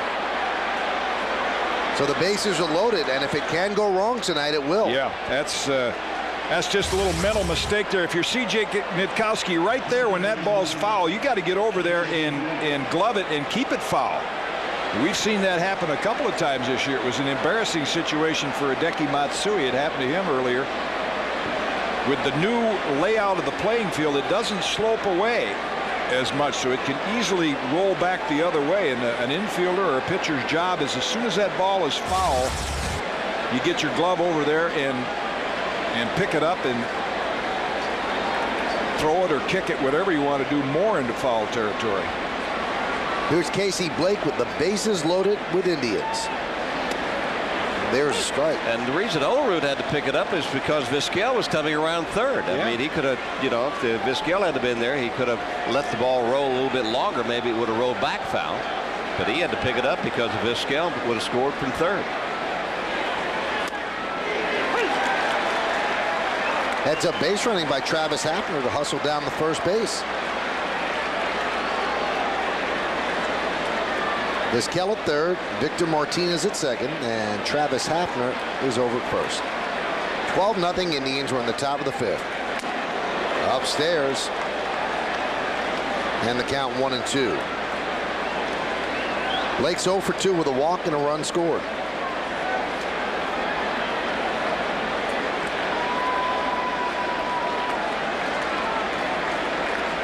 Ninth batter to come to the plate tonight in this inning. Nitkowski steps off the rubber.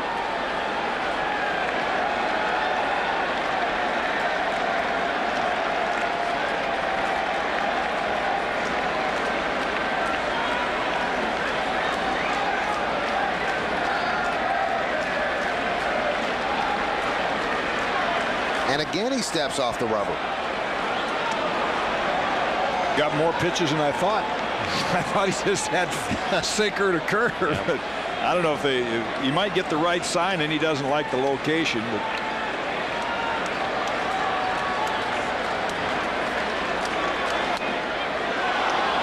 Nitkowski took 2 steps toward the Yankee dugout, which will not curry favor with C.B. Buckner in the count 2-2.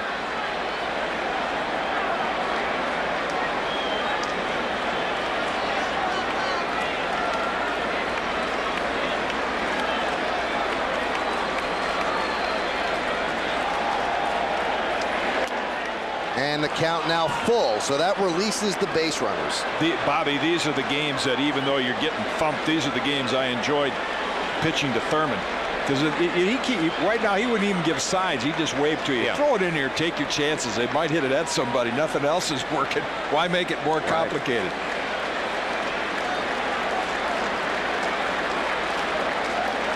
Runners go, the 3-2. He walked them. And it's 13-0 Indians as Vizquel will come on to score.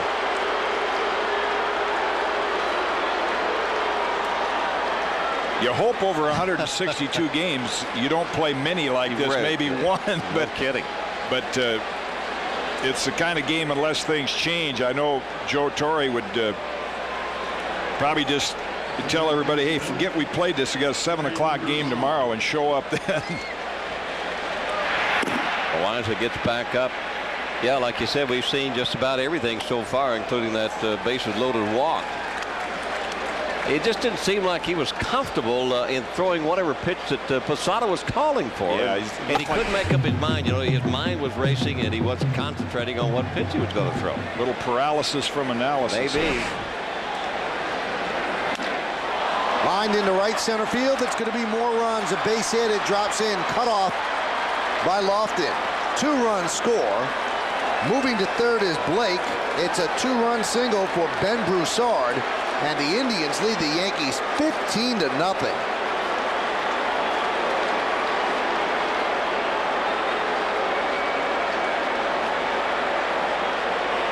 Well, the game within the game that C.J. Nitkowski puts a little more pressure on himself is that you mentioned Felix Heredia. He's trying to look good in these situations and get left-hand hitters out to keep that spot as a lefty against lefty specialist, and he's having a tough inning right now to keep that job. This game has the feel of a positional player pitching at some point. Pitches outside the belly yard, the count 1-0. Not the way the Yankees wanted to start their 11-game homestand.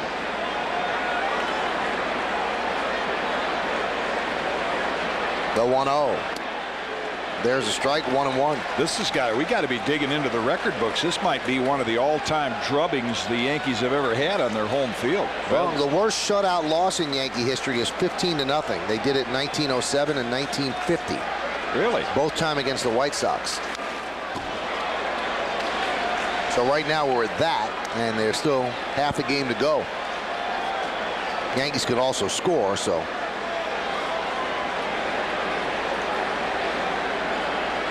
The 15 runs against the Yankees is a season high for this year. Previously, 13 runs was the season high. The 1-2. Swung on and missed, and Belliard down on strikes. And the inning mercifully ends. 6 runs on 1, 2, 3, 4, 5, 6 hits.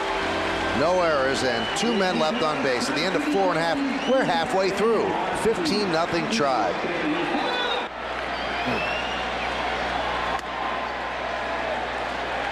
Hideki Matsui leads off the bottom of the 5th inning, and he takes a pitch low from Jake Westbrook to count 1-0. Pitch is high, 2-0. It's going to be Jake Westbrook's toughest inning. He's got to get these 3 outs to get the win or qualify for the win. There's a strike.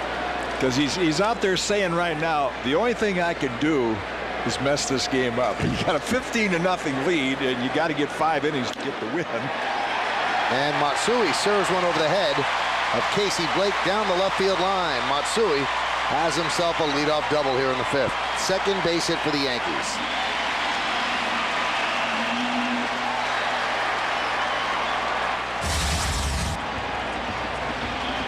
Boy, good movement on that pitch. Man, that thing did have some good late sink on it, and Hideki just takes it the other way. A lot of times you'll see left-handers of that sinker moving down and away. They're trying to get out in front, or are out in front, and then roll those hands over, and you get that little ground ball to the right side. Nice piece of hitting by Matsui. Here's Posada, and the pitch is low.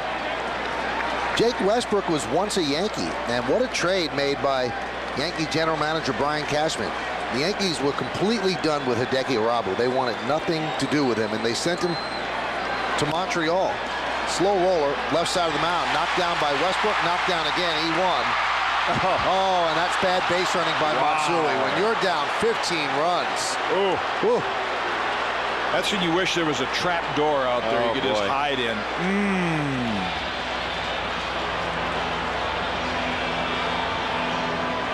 That is not pretty. Well, you're a Yankee fan. Very little has been tonight. You were talking about you've seen just about everything tonight. Yeah. Westbrook having problems picking the ball up, but Matsui got caught off the second base pad. You don't normally see that from Matsui. Very fundamentally sound, but I think he thought, well, where do I go? But he just got too far, and he didn't read it right. And it certainly doesn't look good at 15-0. And he knows that. I mean, at 15, there's no reason even to be more than 4 feet off the bag. And that scored an E1, allowing the runner to reach first. And then Matsui's out 1-4. Anyway, the way Westbrook made it to the Yankees sent Orabu to the Expos for Jake Westbrook, Ted Lilly, and Christian Parker. 2 All-Stars from the 2004 American League All-Star team were in that trade. And Christian Parker actually started for the Yankees, and they liked his stuff, and he hurt his arm. He's never been heard from again. So that was a pretty good trade, getting rid of a pitcher that you really didn't want.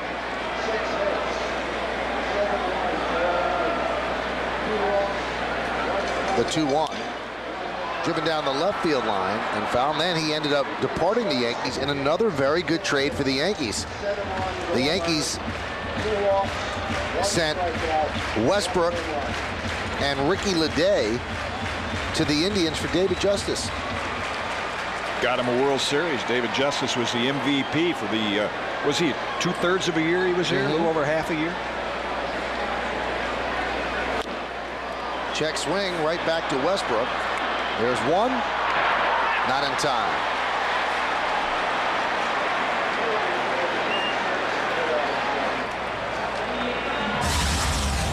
Boy, check the quickness of Vizquel at shortstop, and then watch Broussard try to sell it to the umpire over there. He was probably about a half a foot off the bag when Vizquel got it over there, but you can see the quickness of Vizquel. He almost turned that double play when it didn't look like he had a chance.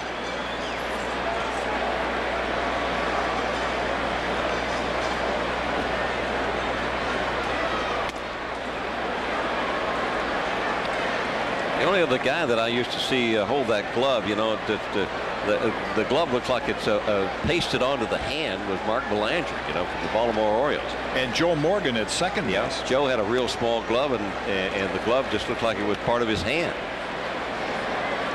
I've seen some of the other Gold Glove winners that actually have that on their glove. I don't see it on Omar's glove. They get the gold label. He has the red one. The 2-0. There's a strike.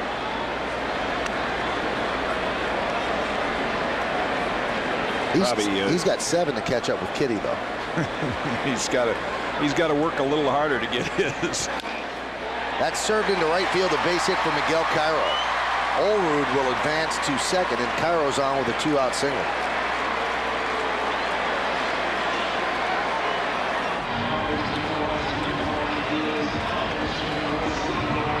Boy, he's having a terrific all-around year. You lose sight of things like that when your team's getting thumped 15-0, but that Cairo's been so consistent all year long.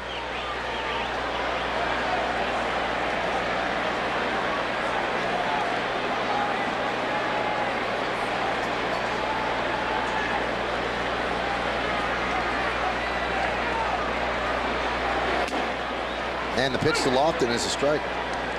I would think if the Yankees don't make a little noise here, that Joe will take this opportunity to run Bubba Crosby in there. And of course, nowadays you don't carry that many extra men, but whatever they have, he'll give him a chance to play, give some of his regulars. It looks like Bubba's getting loose.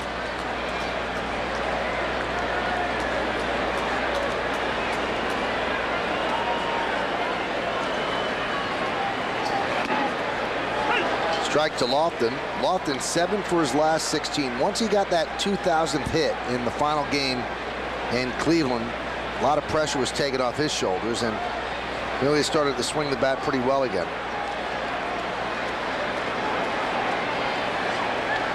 Got a nice ovation from the crowd at Jacobs Field. And the previous night in game 2 of that series, he was robbed by each of the Indian outfielders.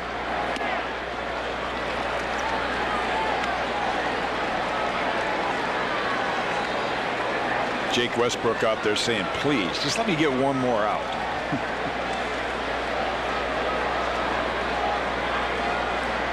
2-2. And the count 3-2. One pitch away from loading the bases.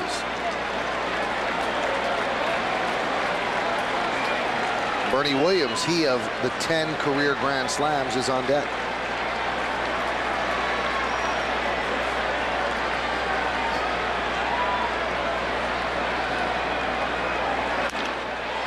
Served into left field. Matt Lawton's there, and he'll put it away for the final out of the inning. So Westbrook gets the out that he wanted.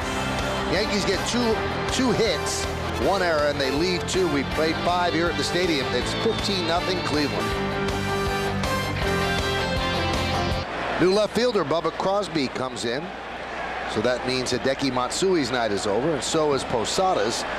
You see John Flaherty has that ball go by him. He's the new Yankee catcher.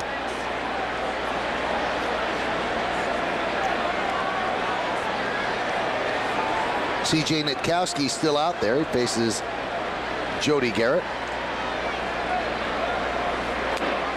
And the pitch is outside. This game has the makings of a game that I remember back in when I was with the Phillies, and we would battle it out with the Pittsburgh Pirates every year for the division title. And this was back in '78. You remember Chuck Tanner managed the A's and the Pirates and the White Sox, and I mean, he was just the most positive manager that I ever played for. And we had we beat the Buccos the first 2 games of the series. I want to say that the middle game was like 10-1, and now they're 9 back. I mean, they're under 500. And after the game, Chuck told the media, he said, "I like our position. I really like where we're at."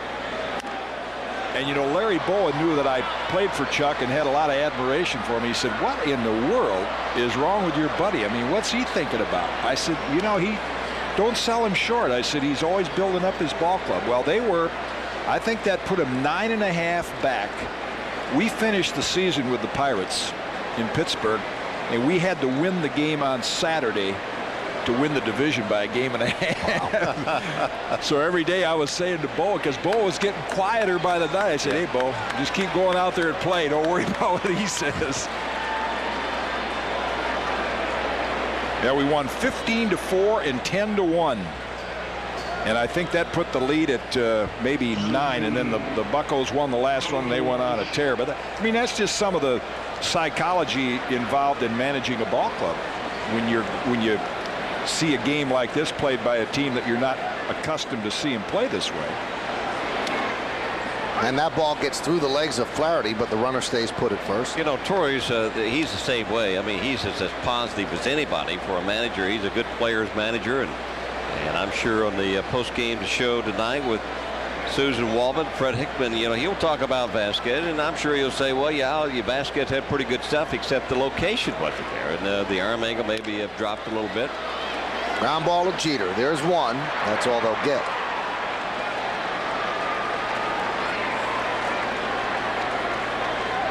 And that brings up Omar Vizquel, who is 4 for 4. I am eager to hear Joe's comments, because you remember when the Yankees pretty well had things wrapped up a few years ago, and they played a very, very poor game down in Tampa. And you know, the one thing that he'd be concerned about is the mistakes. Matsui usually doesn't make those kind of mistakes, but that's just inexcusable when, you know, you're down this many runs and make mistakes like that. And those are the kind of things that would irritate a manager. Series I was referring to after that series with the Pirates, they were 11.5 out, and we still had to beat them the second to the last day of the season to win the division.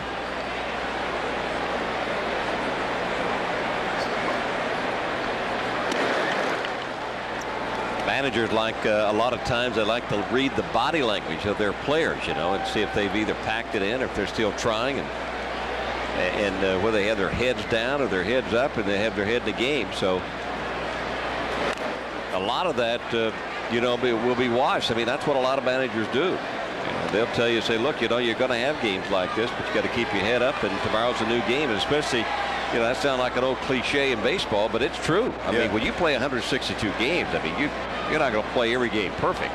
Yeah, you have a meeting after the game tonight. And there's another base hit for Omar Vizquel, who is 5 for 5. He'll also get an RBI out of this as Coco Crisp will score. It's an RBI double for Vizquel. The Indians lead 16-0, and Vizquel is 1 hit away from tying an American League record of 6 hits in 1 game. And he might have a couple more at-bats to do it. I think they better keep that guy for next year. That's sort of looks. Yeah, he's getting him from the left side and the right side. I'm sure if they thought they could afford him, they probably would. Now with Cleveland, you can see well hit sharply down the third base line.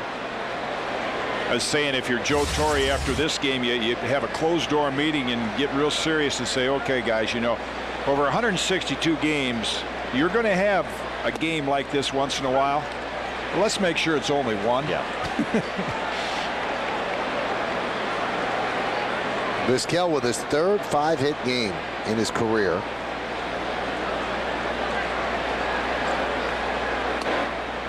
Pitch to Lawton. Is upstairs, 1-1.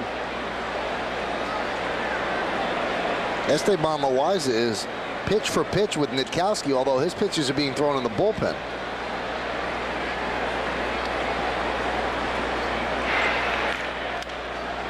Popped up, left field.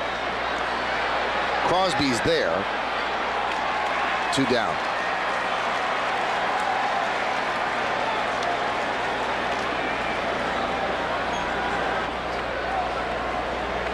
The 16 runs that the Indians have on the board, the most runs allowed by the Yankees since July 31st of 2002 at Texas, when the Rangers scored 17 runs.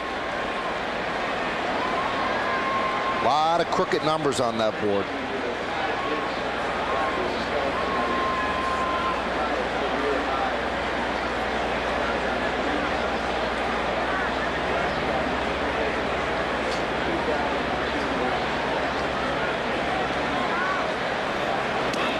And the pitch to Martinez is outside. It's one of those games, and you, after the game, say, what was a turning point in the game? And you say, as soon as the Indians bus arrived here, it was over.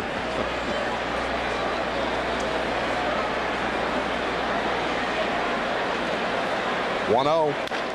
Hit sharply, backhanded beautifully by Jeter. He does a 360, fires to first, got him. That is an outstanding play by Derek Jeter on a bullet hit by Victor Martinez. But the Indians do score a run on 1 hit, no errors, and 1 man left on base. We go to the bottom of the 6th inning at Yankee Stadium. Indians 16, Yankees nothing. You're watching Yankees baseball on the Yes Network. Bottom of the 6th inning, it's 16-0 Indians. Bernie Williams leads off against Westbrook, and the pitch is high. Now, I mentioned that the Indians have lost 8 in a row at Yankee Stadium dating back to 2001. In their last 4 losses to the Yankees, the Indians scored a combined total of 16 runs, so they have matched that in 1 game. The 1-0. There's a strike. Can you imagine how Cal Ripken Jr. must have felt? Now we're seeing something we just don't see here at Yankee Stadium with the Yankee Ball Club. What year was that? The Orioles lost about 19 in a row to start the season. I want to say it was about 88. Yeah, 88. I remember asking Cal, because he had that streak going in, and I said, you know, what's the toughest thing about keeping this thing? And he said, you know, when you go out in the field and your team gets behind early like this, it just takes so much heart out of a ball club. He went through that every day. Fortunately for the Yankee fans and their players, they maybe have a couple of these a year at most. Wasn't that also the year he saw his dad get fired? Mm-hmm. Yeah, early in the year. Yeah.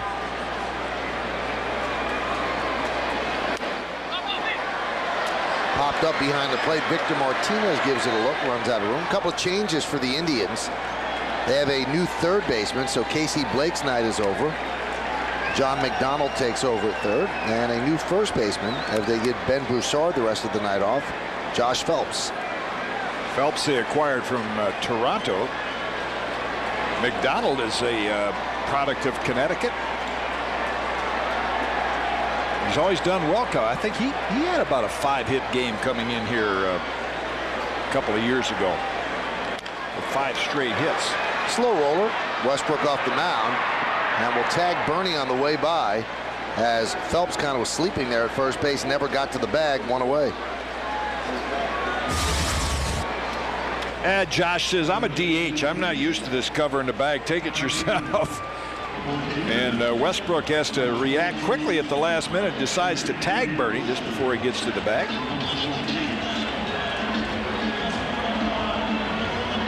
Tagging's a lot easier than trying to beat him to the bag when you could step on the bag and get run over at the same time. That play right there got me a sinking fastball, Bobby. Play you just saw Westbrook make. Wilson pitch hits for Jeter. In fact, it was the Indians. You remember Al Luplo? Remember that name? He played outfield for the Indians back in the 60s, late 50s, early 60s, and he was a running back at Michigan State. He had that high, like a running back who could pump his knees up. And I fielded a ball in the instruction. I fielded a ball near the line like that, and instead of, as Westbrook did, tag him with the glove. High fly ball left center field. Crisp is there. 2 down. I, with the ball in my bare hand, reached over to tag him, and in fact, you can still see it in the back of my hand. It's a little bit of metacarpal.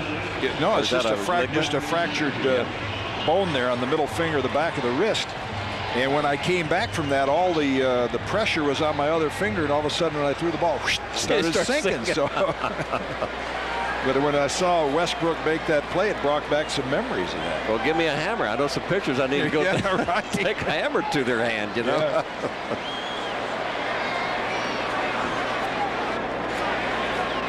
There's Gary Sheffield. He's hit a bullet to left that was caught by Lawton and then served a double down the left field line. Yankees first hit with 2 outs in the 4th. Another hard hit ball. McDonald is tested right away, makes the play, and that'll do it here in the 6th inning. No runs, no hits, no errors, and nobody left. Let's go to the 7th. It's 16-0 Indians at the stadium. Esteban Loaiza makes his first relief appearance since September of 2001.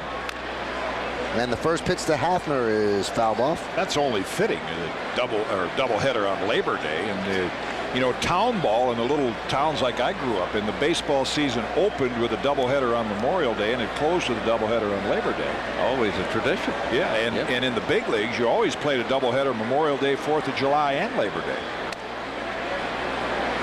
And always on Sunday. Yep. With Monday off.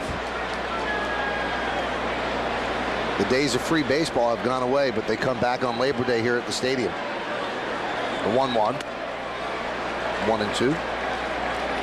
Going to be anxious to see, Orlando Hernandez pitching against the same ball club tomorrow night here at the stadium. Orlando, a totally different type of pitcher than what they have seen tonight. Vasquez tried to sneak the fastball by them. They were ready for that, but El Duque changing speeds with guys that are very much what we see free swingers. I mean, guys that go up there that are ready to hit every time they step into the batter's box. 2-2.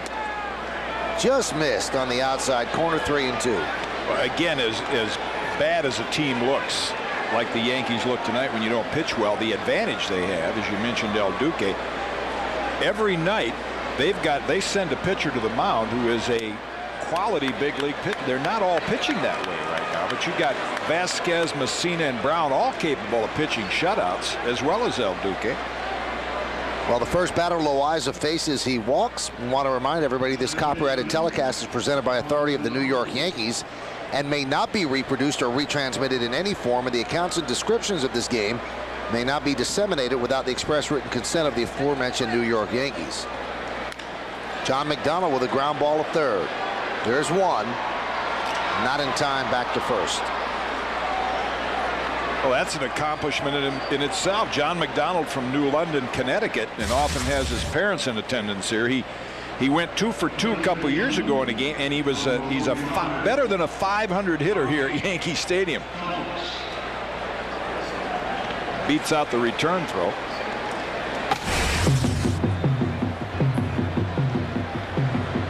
He also gained some level of infamy here in New York because he took out Derek Jeter on the 4th of July. Line drive base hit by Josh Phelps. Cutting over is Crosby. Keeps it to a single, and he took Jeter out of second base, hurt him. And Jeter looked like he had a serious injury, but he bounced back right away. And I remember McDonald was booed here at the stadium.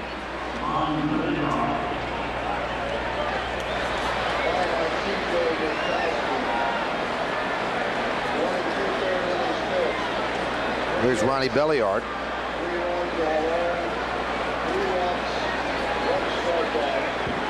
It has not been a pretty time for Esteban Loaiza in a Yankee uniform. He's been unable to get a win, and he's been demoted to the bullpen. Yankees had gone with a 6-man rotation for about 2 weeks so they could see more of Loaiza, and the more they saw, well, the quicker they moved him into the bullpen. That's where he is right now to work out some of his problems and see if he could pitch himself into a postseason role. See Steve Carsey in the middle there. He's going to be activated tomorrow, and he'll work out of the bullpen, take some of the load off the back three. Yankees are hoping. You know, the splitter was the now pitch a few years ago. Mike Scott had it, and Jack Morris, I would say, in the 80s and the early 90s. And then, of course, Mariano comes along with a cutter, and that's what turned Loaiza's career around last year. But then I noticed the game he pitched the other night watching it Toronto. His cutter has turned into kind of a slurve, a break's much bigger than a cutter. And then you overuse that breaking ball, and you lose the velocity on your fastball, and that also is part of what's happened to him. Carlos Delgado, who was a former teammate of Loaiza, actually flew out to deep right field, I believe, and was running back past the pitcher's mound, and he told Loaiza, he said, "You better start throwing the fastball." Did he really? Belliard pops it up to left field. Crosby makes the catch. 2 down. Well, that's the thing pitchers battle. The tendency is when you're getting knocked around, you lose confidence in your fastball. And again, I go back to the enjoyment of playing, of throwing to veteran catchers like Thurman Munson, and I had Johnny Roseboro and Earl Batty, and they would, in situations like that, they would make you throw the fastball, because even when you don't think it is and you don't have confidence, it's still the best pitch in the game. Pitch that Jody Garrett is upstairs, 1-0. Well, it's the old if you don't use it, you lose it. From a hitter standpoint, you know, if you've lost a little bit off your fastball, then there's not a whole lot of distinguishing, you know, between two pitches, and both of them coming at about the same speed. Ooh. A lot of kids sitting down there too. You get so worried with those line drives.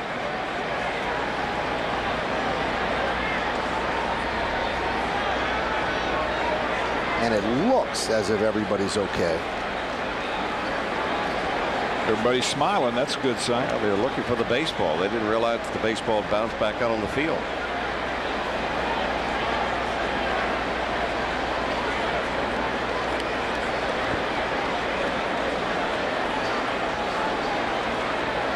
Yankees trail 16-0 at Fenway Park. The Red Sox lead the Angels 10-1. And if both of those scores hold up, the Red Sox will have moved to within 3.5 games of the Yankees in the American League East. Well, you like to see pennant races in September. You're going to see one. Already are. Just when you least expect it. A couple of weeks ago, the Yankees were 10.5 games ahead.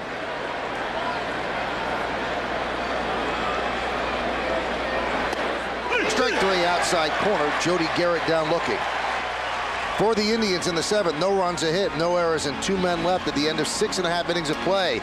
Get up and stretch. Indians 16, Yankees nothing. Thank you, Fred. Westbrook deals to Alex Rodriguez, and the first pitch is swung on a miss. The Yankees trail 16-0 here in the bottom of the 7th inning at the stadium. Westbrook has been great. He's allowed just 3 hits to the Yankees, and there's 4. A base hit for Alex Rodriguez. And now that is not Matt Lawton out there. They've made a change. We'll try to get who that is. I think Jody Garrett moved to left and put Ludwig in right. Ryan Ludwig, just recalled from Buffalo. You got it. Full moon, and wacky things have happened here at the stadium as the Yankees are getting waxed 16-0 in the bottom of the 7th inning. Bubba Crosby, his first swing of the night, and a great catch by a fan leaning over the upper deck. He brought his glove and he hauled it in. Where's Rex Barney? Give that man a contract. Give that fan a contract. That was a heck of a play.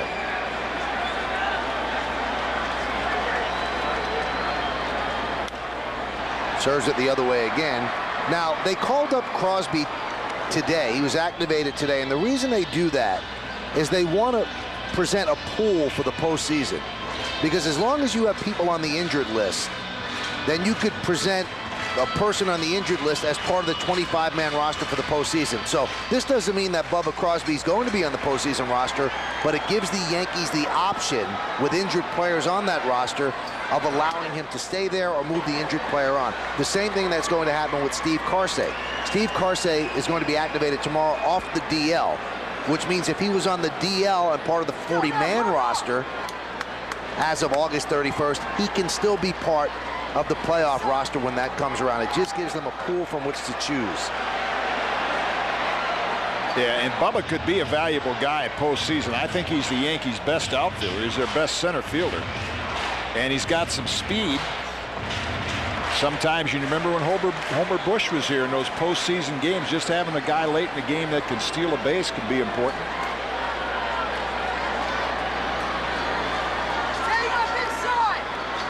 And the 1-2. Strike three inside corner, and Crosby is down looking. That late movement again on that Jake Westbrook fastball. Boy, what a turnaround in his career. And you look at the difference in the, again, as Bobby said, the late movement. It fools the hitter. You know, you were talking about the split-fingered fastball. It was Bruce Sutter, you know, who introduced the split finger years ago with the Chicago Cubs. And I think it was somewhat like Greg Maddux that started this, you know, late movement on the inside part of the plate, get the hitters to give up. That's become a really effective pitch because the hitter sees it. It looks like it's going to be a ball, and the ball continues to move. And once you've made that split-second decision, you can't recover from it. Economical outing for Westbrook. He's thrown just 81 pitches, and we're here in the 7th inning. John Flaherty, in his first at bat, he took over for Jorge Posada. And Jeremy Guthrie warming for the Indians. 1-1. Serve to right field. Backing up is Ludwig. He's there, and he'll put it away for the second out. Along with Jim Cott and Bobby Mercer, I'm Michael Kay, and you are watching Yankees baseball right here on the Yes Network. We thank you for joining us, and honestly, we thank you for staying around. It's 16-0. It got out of hand early. It was 9-0 after 3. Javier Vasquez had the worst outing of his career. He lasted just an inning and a third. The Yankee bullpen has not helped at all. 6 runs in the 5th, 1 in the 6th, and that's where we stand right now. It's 16-0 here in the bottom of the 7th inning. First game of an 11-game homestand for the Yankees and a 3-game set against the Indians. Pitch to John Olerud is upstairs 1-0. You mentioned that late movement from Maddux, and from a left-hand standpoint, I always felt like, you know, you want to learn things from other pitchers. I try to watch Whitey Ford and Tommy John, Dave McNally were 2 examples of guys that could do that to right-hand hitters. Throw that fastball inside and move across the corner. But just the body language of the 2 starters tonight, you can see how much confidence, and that's what his pitching coach, Carl Willis, who ironically was a student of mine when I was coaching the Reds. Coached Carl, there he is. He also had a lot of success with the Twins during their World Championship year. He said he's just so confident right now with that sinker, and he's added the cutter. And you can tell he's just playing catch with Victor Martinez. He's not concerned about the hitter hitting the ball at all. 1-2. Well, you know, if you think about it, it really makes sense because the scouting report's going to tell you that Westbrook's got the good sinker that goes down and away from the left-handed hitter. So you're thinking about that pitch that you're looking out, over the middle of the plate and away, and you get so strung up on that you forget about that late movement pitch on the inside part. Kind of like that right there. Yeah, he could almost pitch a game with just 1 pitch because it has so much movement.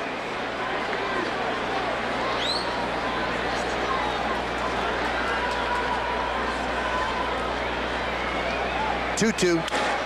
Broken bat. Single to right field for Olerud. Rodriguez will round second. He'll go to third. And the Yankees have runners on the corners. 2 outs here in the 7th.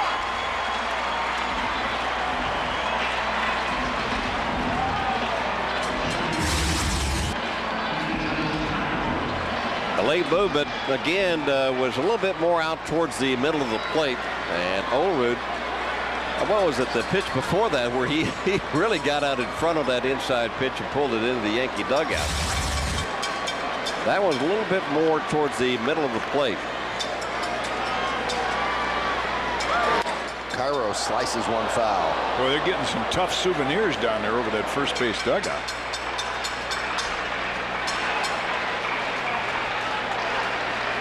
Well, it was close to a sellout crowd here at the stadium at the beginning, and a lot of people have made their way home. You can't blame them. As we said, this got out of hand early. Luckily, a kid made the play without getting hurt on that scorching line drive. Well, the other kid, he's got the baseball and also a big bucket of popcorn.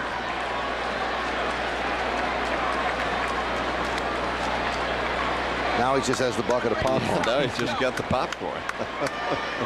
Well, they both have a ball. Oh, well, I guess they didn't pick up the ball then.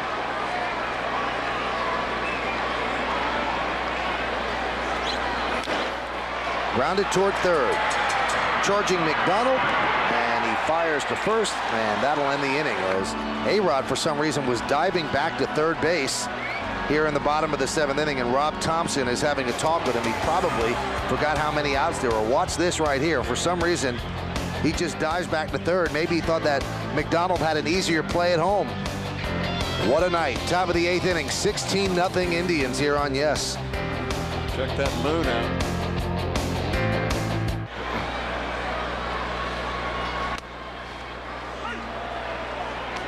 Coco Crisp leads off against Esteban Loaiza here in the 8th inning. Takes a first pitch strike in the count 0-1. Yankees trail 16-0 here at the stadium. Soft ground ball to second base. Cairo's there to Olerud, and Crisp hustling down the line. One away now. Omar Vizquel's coming up, and he is 5 for 5. So it's a good time for the closer look replay brought to you by Samsung at all 5 swings. 3 from the left side, now 4 from the left side. He pulled the first 3, and in up from the right side of the plate against C.J. Nitkowski. Pulls it down the line. He's got a chance to tie a record right here. And there's a strike. The last Indian with 6 hits in a 9-inning game, Jorge Orta, who did it on June 15th, 1980 against the Twins.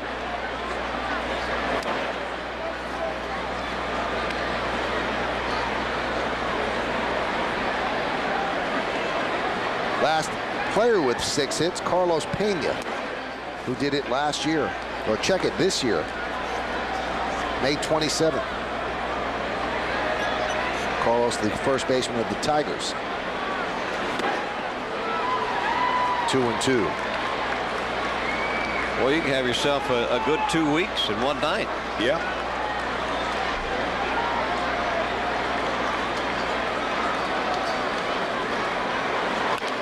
Grounded up the middle. Will it get through? Yes, it does. Omar Vizquel is 6 for 6, and he has tied an American League record for most hits in a 9-inning game. Might want to get that baseball. Yep. He knew it. Right fielder,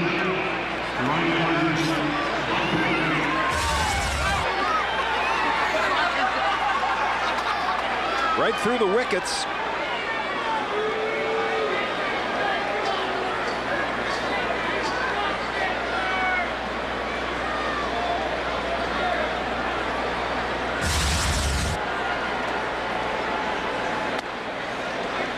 Pitch to Ludwig is high.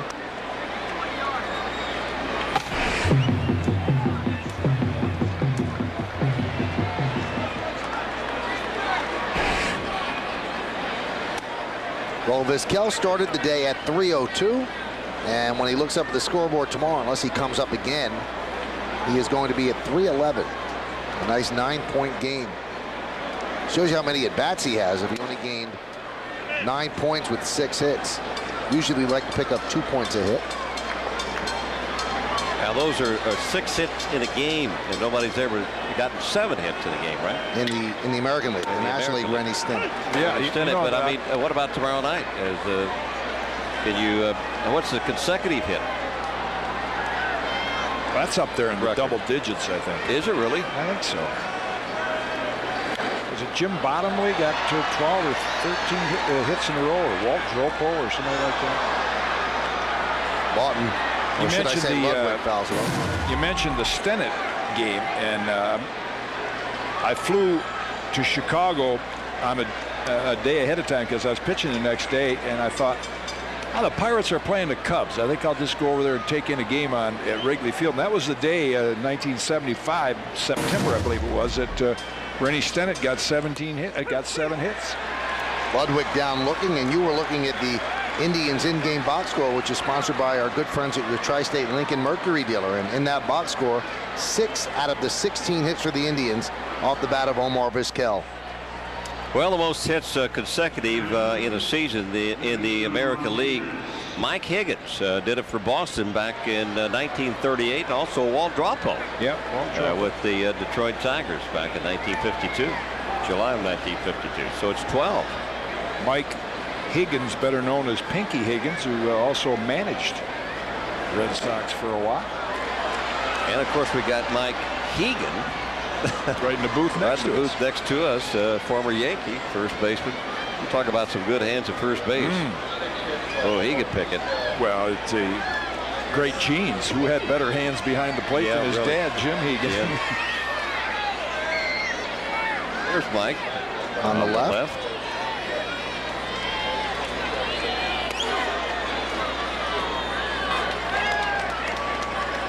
Well, the Indians, if they can get a little rally going, they can get Vizquel another at bat.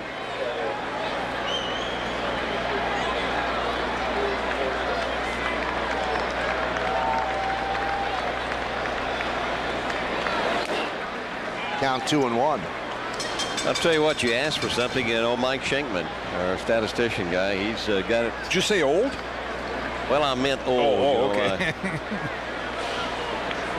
He looks old, but I know he's not that old. Just kidding, Mike. No, he does look old. Here's the 2-1. There's a strike.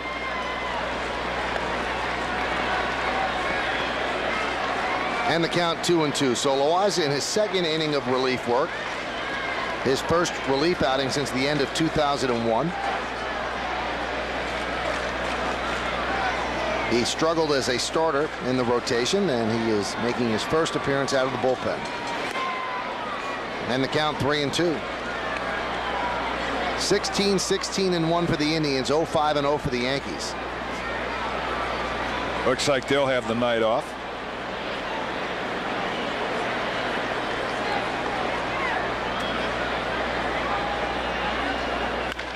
Line drive over the leaping try of Cairo and into right field. Victor Martinez picks up his first base hit of the night as Vizquel moves to second.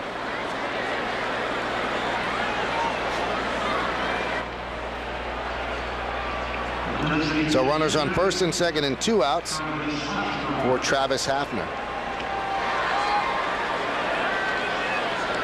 There has been no 1-2-3 inning for the Indians in this game so far. Well, I checked at the back of the 4th inning. Had a 1-2-3 inning, 2 flyouts and a strikeout. You know, you lose that inning with all the ink and all the pencil marks on our scoreboard. That inning just blends in. That looks like a railroad track.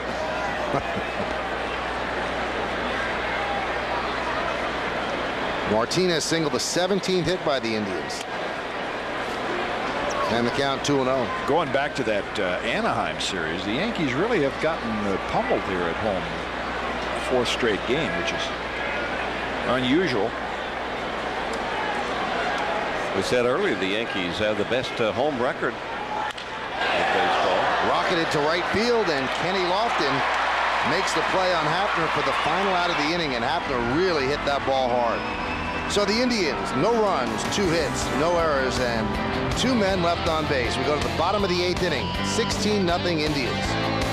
Bottom of the 8th inning, it's time to take a look at the Yankees in-game box score, sponsored by your Tri-State Lincoln Mercury dealer. Only 5 hits there, and they are spread around evenly. Gary Sheffield, Alex Rodriguez, Hideki Matsui, John Olerud, and Miguel Cairo. And let's see, 2 doubles. Sheffield's and Matsui's were doubles.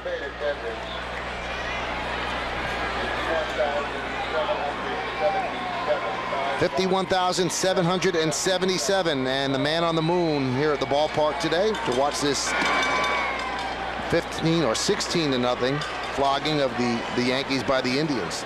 Kenny Lofton leads off the bottom of the 8th. What a busy day in New York. It's almost unbelievable that all of this could take place in one city. You've got the Yankees against the Indians here at Yankee Stadium. Over at Shea Stadium, you've got the Mets against the world champion Marlins. Lofton serves one down the line, giving chase as Garrett can't get there. Across the parking lot from Shea Stadium, where the Mets and the Marlins are playing, you have the U.S. Open at Arthur Ashe Stadium going on. And then in Manhattan at Madison Square Garden, the Republican National Convention. And a lot of people have poured into New York City, but you know what? A lot of people have also poured out of New York City that live there. But the city is holding up beautifully, and we thank goodness for that. Pitch is high. Jeremy Guthrie has taken over for Jake Westbrook here in the 8th inning.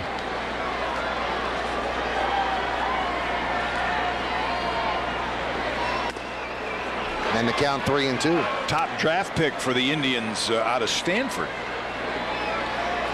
Jeremy Guthrie.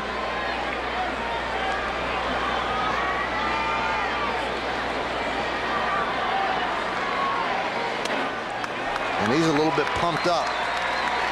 And he walks Kenny Lofton.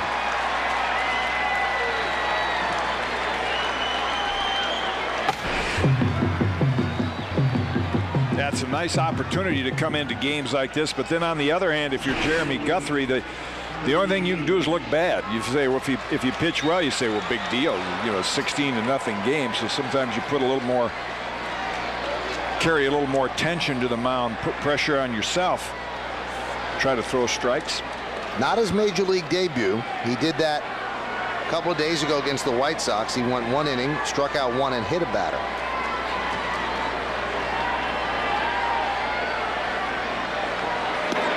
Runner goes, and there's no throw. That's defensive indifference.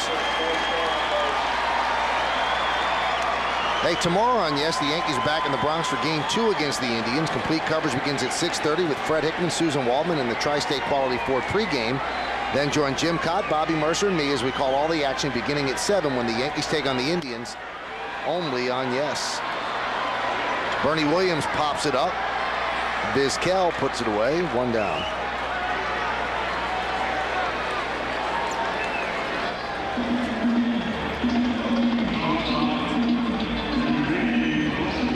Here's Enrique Wilson, who took over for Derek Jeter in the 6th inning. Now the Yankees need a run to avoid the worst shutout loss in the franchise's history. So the runner in scoring position is big in that sense. And Wilson grounds one to Belliard. 2 down. Moving to 3rd is Lofton. If you're going to have a miserable night, you might as well set a couple records in doing it. Got Vizquel in the record book. Now Tony Clark will get a hat. He's going to bat for Gary Sheffield here in the 8th inning. Boy, what a day he had in Toronto, or night, whichever, day and night, I guess. 3 home runs for Tony Clark. And he's got the lineup from that night posted in his locker at Yankee Stadium. Joe Torre gave him the dugout lineup sheet. And didn't even start the next day. I think that's the first thing Joe told him after the game, wasn't it? That nice day, but Olerud's playing tomorrow. Yeah. Tony said no question. Yeah, he did. And just like he always does, you know, he was out early taking some additional batting practice down in the cage in left field before live batting practice started. Clark's had a nice year coming out the bench for the Yankees. 15 homers and 45 runs batted in. Hitting .234, but when Giambi first got hurt before Olerud got here, he really bridged the gap beautifully. He did a nice job defensively and got some key hits for them.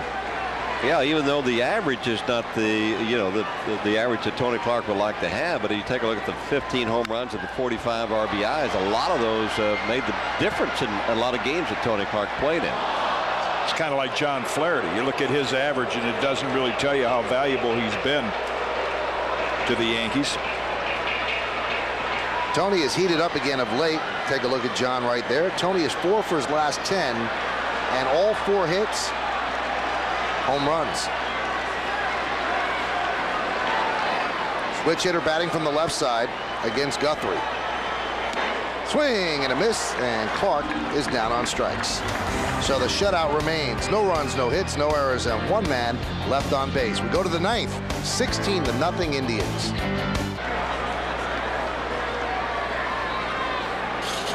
John McDonald leads up against Esteban Loaiza in his third inning of work, and the count 1-0.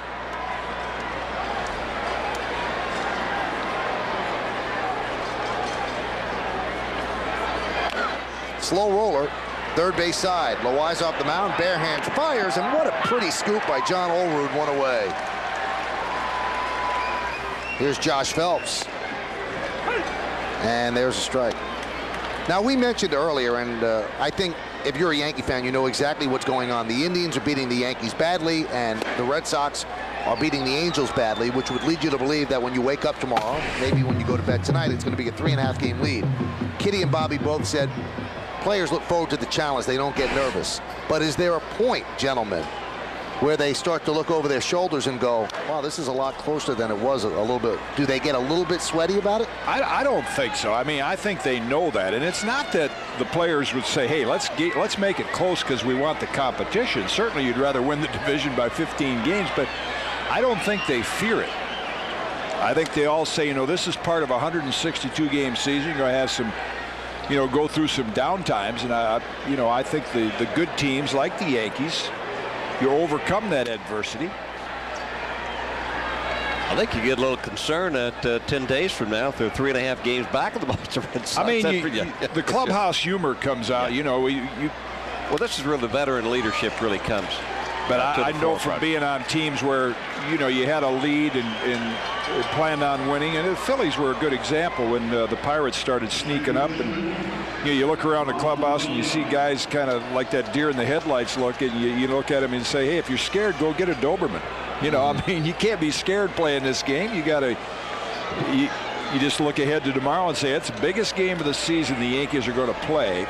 Is the game they play tomorrow. And the advantage they have is, first of all, they have a lead, and they have a good solid pitcher going to the mound every game. They haven't been pitching the way they're capable of, but certainly there's no reason to panic. It's not like they're sending it out an untried pitcher. Think of the teams who, if their ace gets beat, then they say, wow, what are we going to do now? You don't have much behind your first couple pitchers. Well, the Yankees have the advantage of having a pretty solid 5-man rotation. Now we got to look at Derek Jeter, who was obviously gone into the clubhouse and now is watching the remainder of the game from the dugout.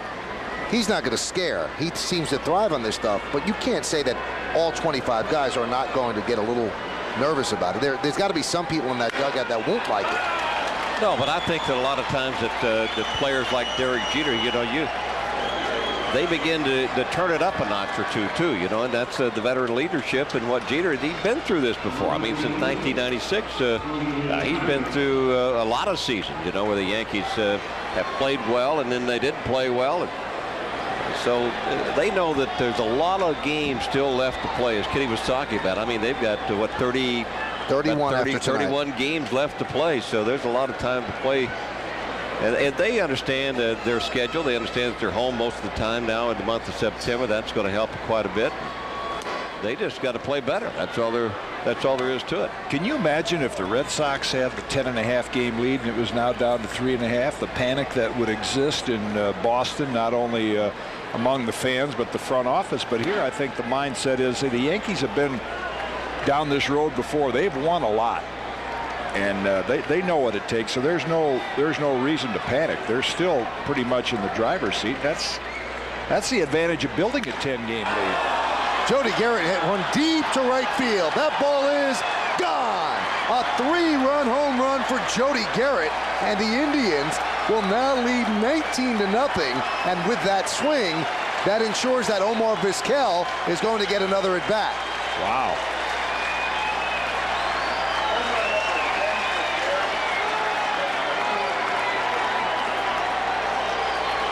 That ball got out of here in a hurry. You can see Flaherty, that's that cutter that didn't cut inside. And Jody Garrett turned around on this line shot in the mezzanine there in right field. Watch where it lands. Wow, they hardly ever go there. Here's Coco Crisp. And very quietly, Esteban Loaiza, amidst the 19 runs, is having another poor outing. 6 hits he's given up and a walk in 2 1/3 innings of relief. Check that. 7 hits and a walk. The count 2-0.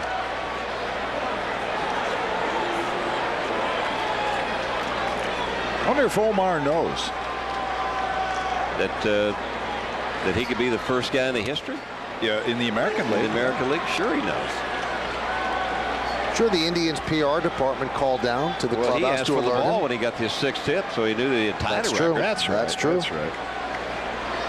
Well, I thought, you know, he might have been thinking that's my career high 6, but somebody must have told him that it's also a league record.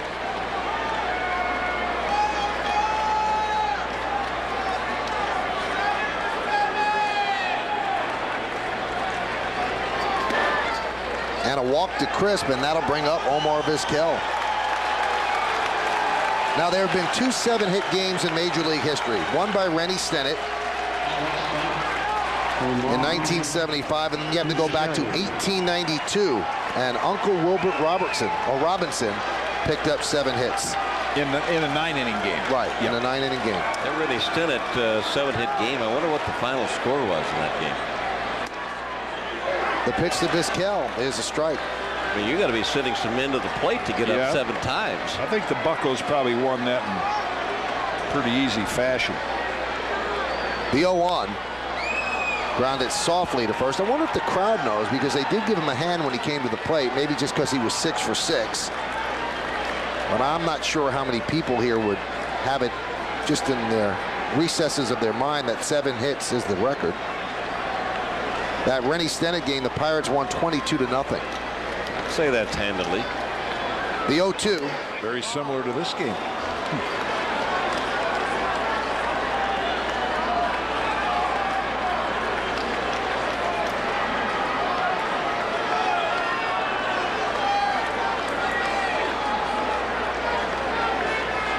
And the 1-2 pitch.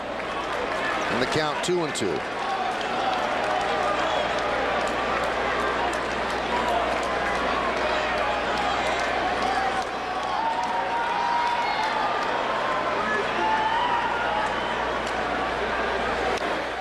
Just got a piece to foul it back. Along with Jim Cotta and Bobby Mercer, I'm Michael Kay, and you are watching Yankees baseball right here on the Yes Network. It has not been a pretty game. Yankees are trailing 19-0 in the top of the 9th inning here at the stadium. Omar Vizquel 6 for 6, trying to set an American League record. High fly ball down the right field line. Giving chase is Lofton. He's there, and they finally retire Omar Vizquel. 2 away.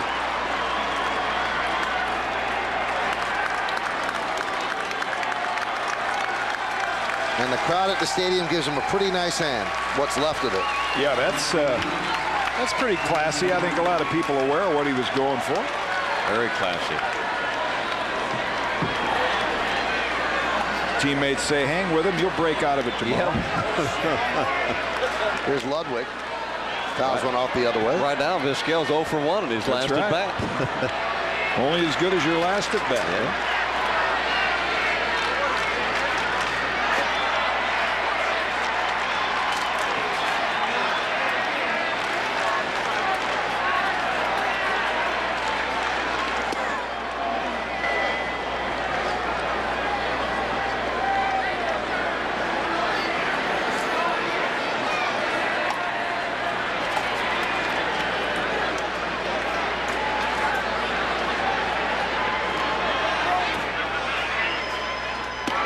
Yesterday, or should I say Sunday, when the Yankee game was finishing in Toronto, the Red Sox were watching the game in their clubhouse at Fenway Park, and when the game was final and the Yankees lost to the Blue Jays, Derek Lowe jumped up and said, look out for the Red Sox, don't cut us out. So they're getting excited about the Yankees as well, and they've kind of taken their focus away from the wild card. They're looking at the American League East.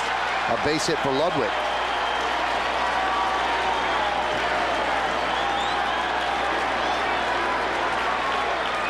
And moving to third is Coco Crisp. In my opinion, you know what happened when the Yankees fell into this little slump and the Red Sox were playing well and they started trimming these games off of the Yankee lead. That gave the Red Sox hope.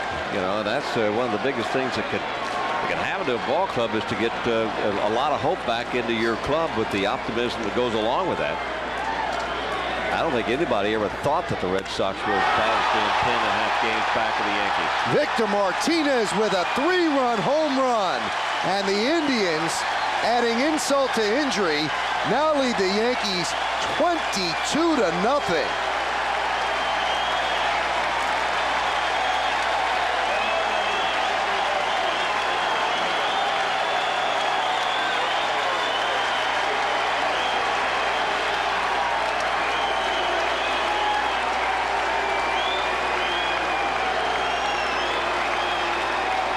Esteban Loaiza is not taking to relief work.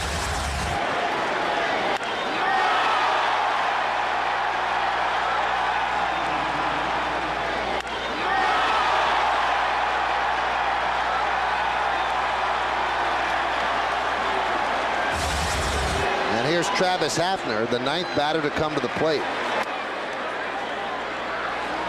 I'm surprised. I mean, sometimes I've been in games like this where as a starter you're trying to work your way out of it, and when you're out there you try to create some things, change some speeds, try to spin up a curve, and he just kind of, well, there's a good change up there, but and believe it or not, the Yankees are getting Quantrill up just in case they have to get out of the 9th inning. He needs to work.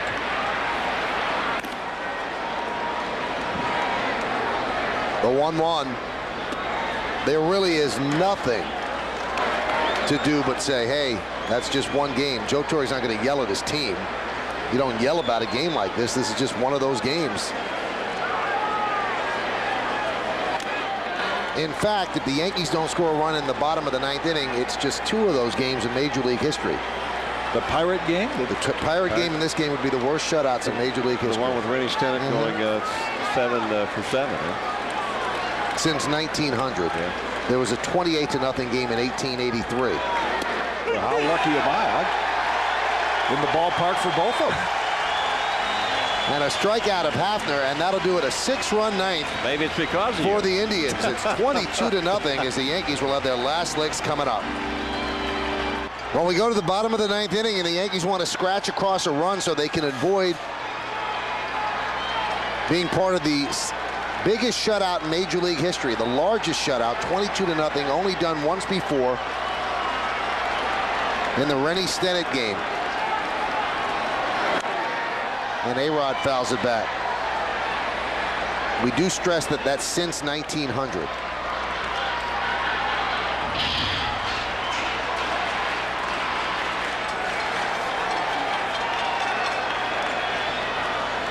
The 0-1. 1-1. Well, Kitty did say he was, if that happens, he could be a part of both of those. Yeah, was that both of them? But you're not talking about the one back, 1883? 1883? Nah, I had a cold that day. Didn't go. Ground ball of Vizquel. 1 away. Let's take a look at the play of this game, brought to you by Continental Airlines, the official airline of the New York Yankees. It happened back in the 1st inning. The Indians got off on the right foot when Travis Hafner tripled. Knock in 3 runs. That's the play of the game.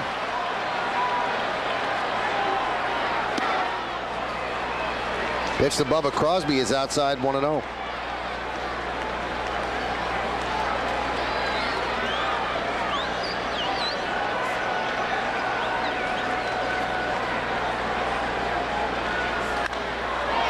High fly ball, shallow right. Ludwig is there. 2 down. Well, following tonight's last at bat, you have to stick around for the Nissan postgame with Fred Hickman and Susan Waldman. I want to hear what comes out of that clubhouse, featuring comprehensive analysis of tonight's game, interviews with players, plus all the scores and highlights from around the league. The Nissan postgame immediately follows the game. It's right here on Yes. Here's John Flaherty.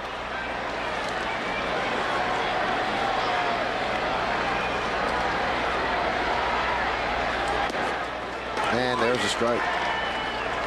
22-0.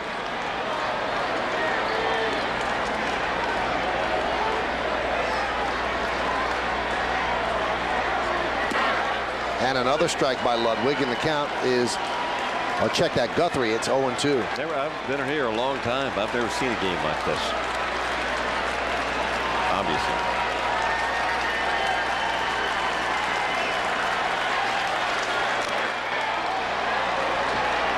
Jim Cott would have been at both of those games, and there was a player that played for Pittsburgh in that game, Willie Randolph, and he's the Yankee bench coach. Oh, that's right, yeah.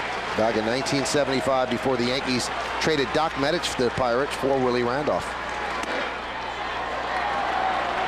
The guy who's probably the most, I don't want to say nervous, but a little anxious about tomorrow's game is C.C. Sabathia. Anytime you see the Yankees get thumped 22-0 and you're the starting pitcher the next day, you say, man, these guys are going to make somebody pay for that.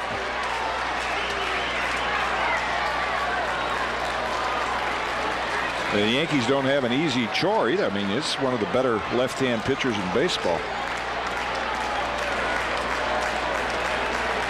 Guthrie deals the 1-2. Line drive, foul.